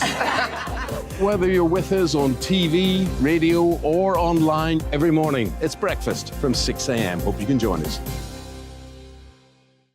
I'm Dan Wootton. Join me Monday to Thursday from 9 to 11 for the feistiest and most fun news debate on TV, where free speech reigns. I'll bring you a sharp take on the day's biggest stories, bombshell newsmaker interviews, and A-list guests. And I guarantee you, no spin, no bias, no censorship, and no reason to go to bed. That's Dan Wootton tonight, Monday to Thursdays from 9 on GB News. Hello, I'm Simon Evans. Join me on GB News for Headliners at 11 p.m, where I'll be joined by 2 of the country's top comedians as we take a look at tomorrow's newspapers tonight. If it's a big story, we'll be covering it, I guarantee, but we'll also have some fun along the way. That's GB News Headliners at 11 p.m. We won't put you to sleep, unlike some of the other paper review shows out there. So join us, 11 p.m, 7 nights a week. Hello there, it's Eamon Holmes here from Breakfast on GB News. We're not just on your television and your screens, you know. We're on DAB plus digital radio, so you can listen to your favourite shows on the move. If you've not yet listened to GB News Radio, it's very simple. We're on your radio player and TuneIn apps, on your smart speaker, phone or tablet, or online at gbnews.uk. Take us with you wherever you go. GB News Radio. You never have to miss a moment of the People's Channel.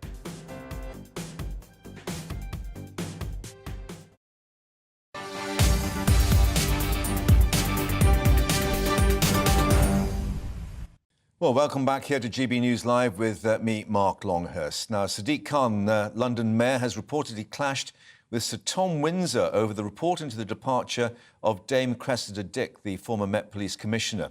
Well, the report concluded that the former Commissioner had felt intimidated into stepping down after losing the confidence of the Mayor. But Sadiq Khan branded the investigation biased, suggesting that it was ignoring the facts. Let's speak to our GB News national reporter, Theo Chikombo, who's been following this inquiry. And pretty testy exchanges there, Theo.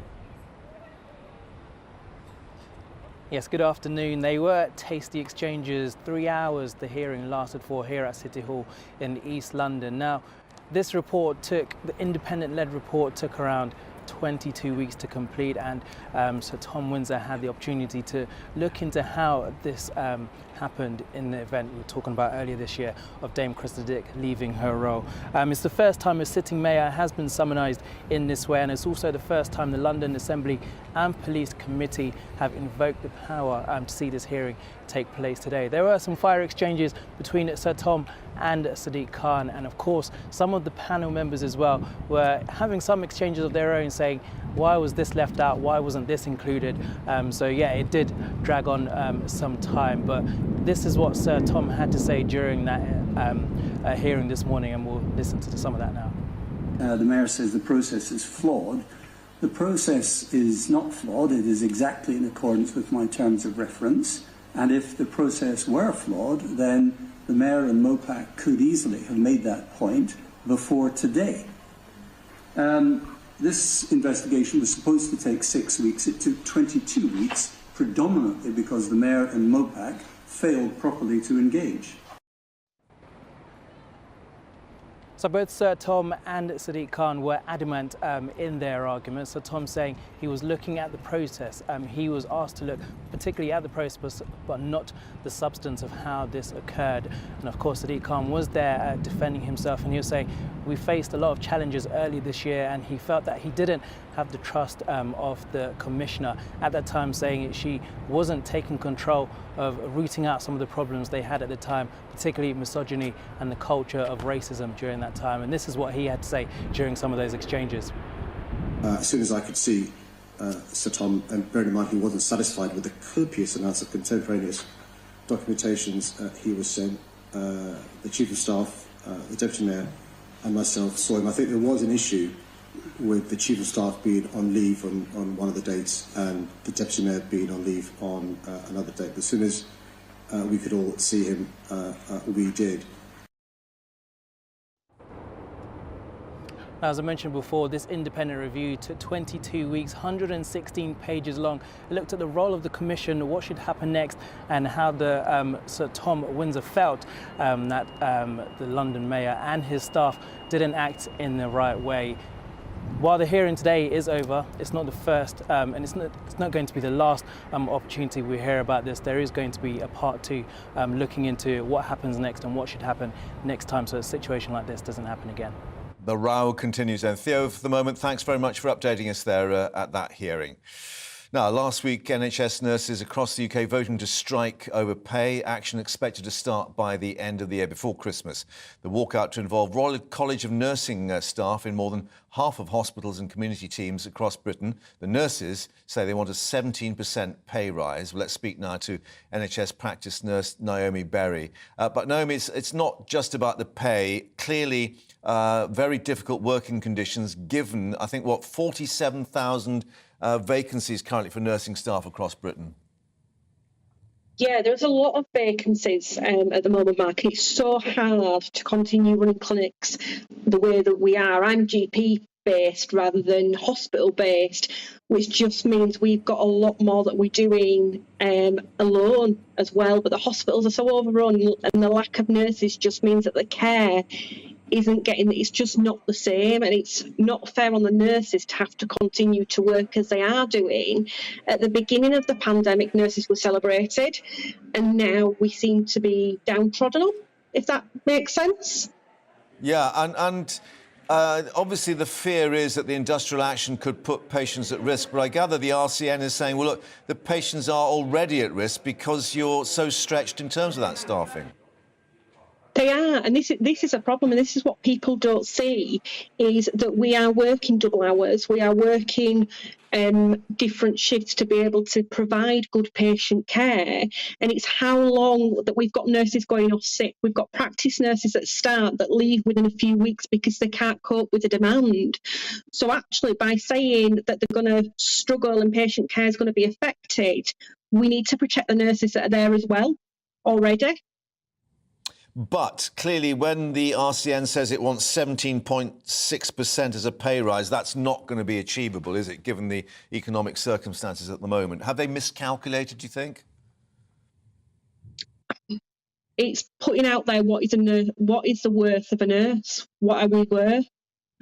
And it's hard, Mark. It would be difficult for me to answer that appropriately. Yeah. I think every nurse sitting there is a nurse myself. I would sit there and say, God, yeah, we are worth that. But we know as nurses we're going to have to fight and fight and fight to get what we deserve. Yeah. Do you know where we are with the various discussions? I know there was a meeting with Steve Barclay, not just the nurses, but paramedics, hospital staff and others to talk about coordinated action. I mean, are you getting any indication that the government may be moving? I've not heard anything from my side, no. Right. I've not come across anything as yet. And it might be that they'll come in last minute and say, right, OK, this is what we are willing to offer moving forward. But I think they'd have to have quite a strong focus. And we need more nurses. Yeah. Oh, sorry, Mark. I was going to say, I mean, just to ask you personally, I mean, it's going to be a very difficult decision for all of you individually if it comes to the crunch to actually sort of go on the picket line effectively. It's going to be hard because as nurses, we don't walk away from patients. We don't sit there and go, it's not an easy decision for nurses to say, yes, I am going to strike, because we know that patient care is there as well. And we have this battle within ourselves that we have to provide a good patient care. But if we're not well enough because we're being overworked and overstretched, how do we continue to provide that care safely? And it's the safety of the patients that's paramount. Yeah. Have you considered leaving the service yourself? Oh, I'm a practice nurse. Obviously, I don't work in secondary care. For me, I love my job. I've been qualified 3 years. So at the moment, no, I wouldn't see myself leaving. But it's hard. There's days that you come in and you go home and you're still having to catch up on that work at home as well. And it impacts on family life. So you kind of balance it. Yeah, I think the estimate from the RCN is that many nurses effectively are doing 1 extra day a week unpaid work. Yeah, the overtime is just horrendous. I mean, we are very autonomous in primary care. We have our own lists and we can see 20, 30 patients a day and it's still not enough. And what would you say? We need to see more. Yeah, what do you say to those patients now as we head up towards Christmas? You know, how do we get maybe everyone to come together on this?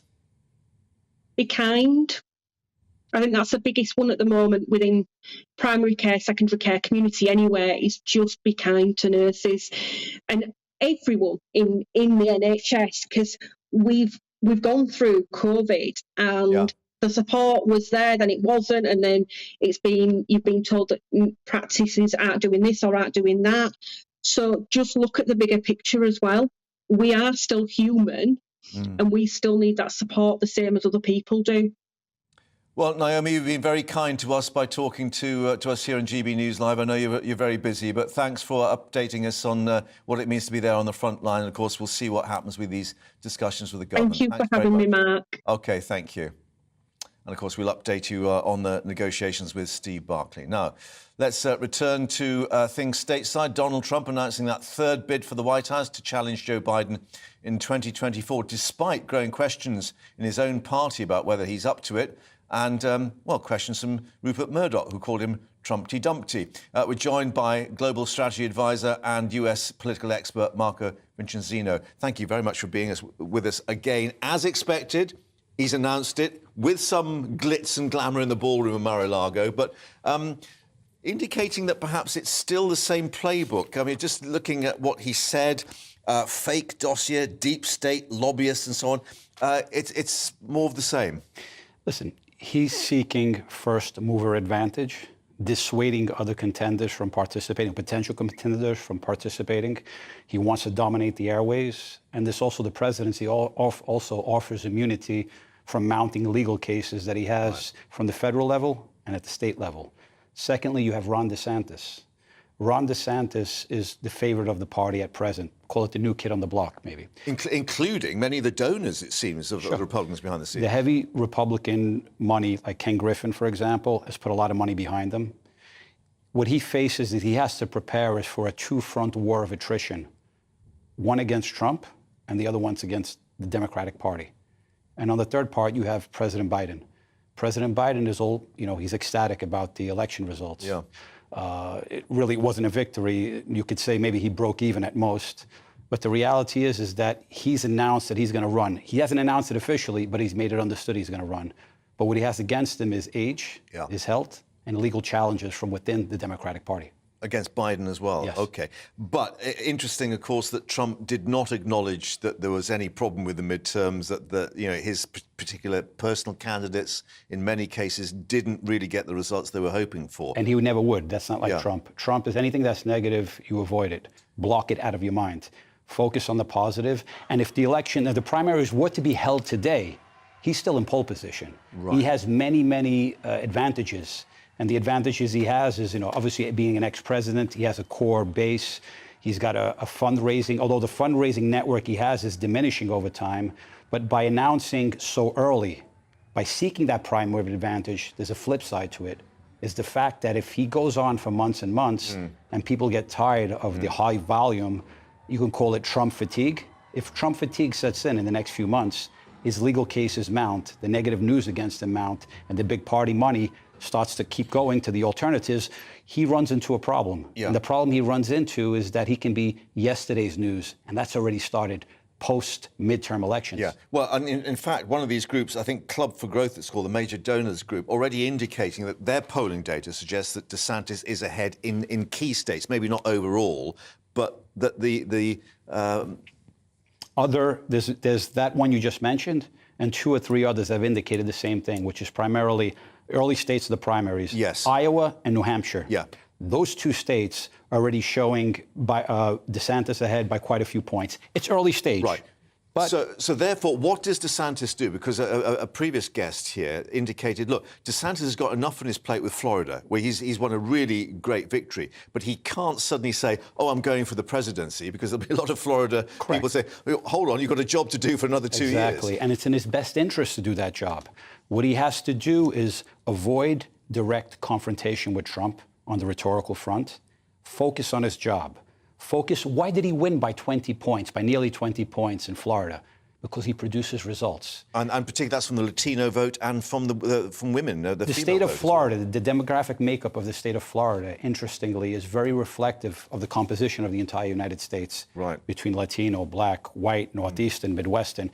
It's like almost like a laboratory for U.S. politics at large. And he's managed to break through on all these different fronts, all these different ethnic groups. Why? Because he sticks to the basic needs of people. He doesn't try to go beyond banging the drum. And in that sense, that's what the appeal of him. He appeals to the base of the party and beyond, particularly to the independents. And that's how the election in 2024 is going to be won. Especially on the economy. Looking then to Biden, back on the international stage, seemingly some kind of rapprochement with China, that will do him well. But as you say, looking at how old he is and seemingly how frail, again, a trip up the stairs, which seems to be his particular problem. There'll be lots in America thinking, is this really a president we want for another 4 years? His age and his health was on full display during the campaign process, the campaign trail of the 2022 midterm elections. There were many gaffes, many mistakes. And if he's 80 years old now. Yeah. If you go to it's going to be 2 years from now, this other election. He's going to be 82. Which would make him even older than Reagan was, I think. Yeah. If he displays what he displayed now in a worse way, it's not a future for the country. There needs to be a general change. He needs to exit gracefully, in my opinion, and pass the baton to a younger generation in the Democratic Party, and the Republican Party needs to do the same. That's exactly what's needed in America today. Marco, thanks very much as ever, and we'll see what emerges. The whistle is blown. 2 years and waiting. Thank you very much indeed. Now, politics back here on the eve of the autumn statement, the budget. More grim news for the UK economy, with inflation now at a 41-year high. Yes, 11.1% we're being told for October. Food inflation even higher at more than 16%. Well, the Chancellor Jeremy Hunt expected to unveil a package of tax rises worth some 25 billion, spending cuts maybe of 35 billion to fill the black hole in the UK's public finances. And indeed, planning to reverse, he said, nearly all of predecessor Kwasi Kwarteng's tax plans. Tax cuts, of course, announced back in September. Well, we're told the central message will be restoring stability and getting inflation under control. Well, let's get more now with economist and head of Free Market Forum, Sam Collins, joining us. Sam, in addition to what we're going to hear tomorrow, we've been hearing from Andrew Bailey, the Governor of the Bank of England, talking to MPs at that hearing, where the indication was maybe that the bank had moved too slowly initially to get inflation under control, and we're now paying the price for that. No, you're absolutely right. And frankly, when it comes to monetary policy, it needs to be the Bank of England that sets the direction for this. I mean, there are some things that the government can do to bring inflation down, but I think the Bank of England has to take some responsibility, at least, for not pulling the punch bowl away before the party got out of hand. Yeah, and where does that leave Jeremy Hunt tomorrow, trying to balance the books? Because clearly if there's probably likely to be another interest rate rise to try and halt inflation before it becomes embedded, as they say. But we've also got tax rises, we've got cuts then in benefits and so on. Is there a danger that they could crash the economy as they did by going for tax cuts?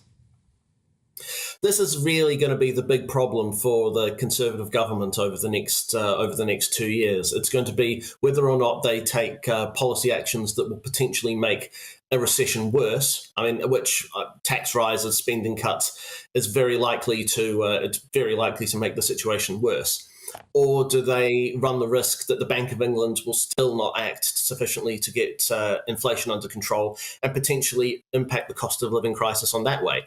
You know, that if the price of everything's going up, then I think people would be, they wouldn't be quite so sanguine about whether or not their taxes have gone up if they're paying 15, 20% more at the supermarket. Yeah.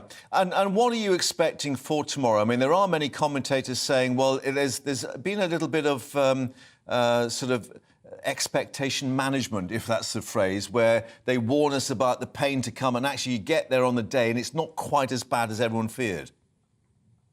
Yes, I think you're right. It's been interesting to see some of the kites that have been flown by the government on this occasion. I mean, they were talking about increasing the top rate of income tax to 50%, which, by the way, is a measure that would raise practically zero more revenue, which is why George Osborne cut it 7 or 8 years ago. They're talking about getting rid of the pensions triple lock, or at least significantly amending it. Now, that might actually be quite a good policy that needs to be looked at in the long term, but I'm not quite sure this is the year to be suddenly taking away inflation increases from pensioners. So I do think you're probably right that there are. It might not be quite as bad as some people might expect, but unfortunately that also means that it won't have the impact that perhaps the government are hoping that it will on the markets and on inflation. Yeah, but bad enough anyway. But Sam, thank you very much indeed for that. We'll see, of course, what's coming down the pipeline tomorrow. Thanks for joining us here on GB News Live. And in fact, let's just tell you we've got budget special tomorrow for you with Alistair joining you from 10 till 12, and then I'm with you from 12 onwards. And we'll be doing all the number crunching for you. See how painful it's going to be. Coming up next, though, Patrick, you won't want to miss that. Before that, let's get the weather update. Alex Deacon here with your latest weather update. More rain to come for all of us over the next couple of days, but the rest of today, many places staying dry. It's very windy in Shetland, and there is some rain already arriving across the southwest, courtesy of this area of low pressure. That's going to gradually move its way in, and once it's here, it is going to stick around for the next couple of days. Already bringing some rain into the southwest, and that line of heavy rain just pivoting around. We do have a Met Office yellow warning in place across the southeast, where we've seen a lot of rain recently, so that could cause some local flooding, particularly where we see some heavier bursts. The rain then moves into most of England and lingers over northern England and parts of the Midlands into the morning. Parts of eastern Scotland also turning wet. To the west of Northern Ireland, going to turn cold, frosty and potentially a little foggy in the morning. The rain then, as I said, lingering over parts through the course of tomorrow. The Midlands, northern England especially. Further Met Office yellow warning in place here, and then the rain sets in across eastern Scotland, where it again builds up and potentially causes some issues. So the potential for some disruption, certainly a lot of spray and surface water on the roads. The west of Northern Ireland should brighten up once the fog clears, and much of the south of England and Wales having a much brighter day, certainly compared to this afternoon. And here we could reach 13 Celsius, but with the winds off the North Sea, these eastern areas with the rain, it's persistent and heavy and not going to feel very pleasant. As I said, we do have that rain setting in across eastern Scotland. Could see 100 millimetres of rain over the hills here. So again, another Met Office yellow warning that runs into Friday.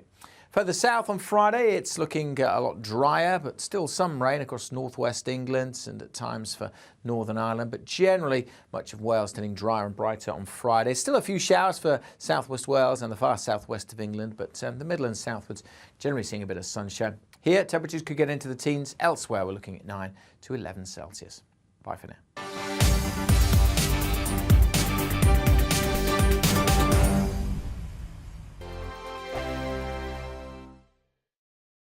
We are GB News, and we'd like to say thank you to each and every one of you for bringing us your conversations, for helping our great nation find its voice. We are here for you on radio, television, and online, across England, Scotland, Wales, and Northern Ireland. It's not the BBC, you actually get your facts right. We are proud to be GB News, the People's Channel, Britain's news channel.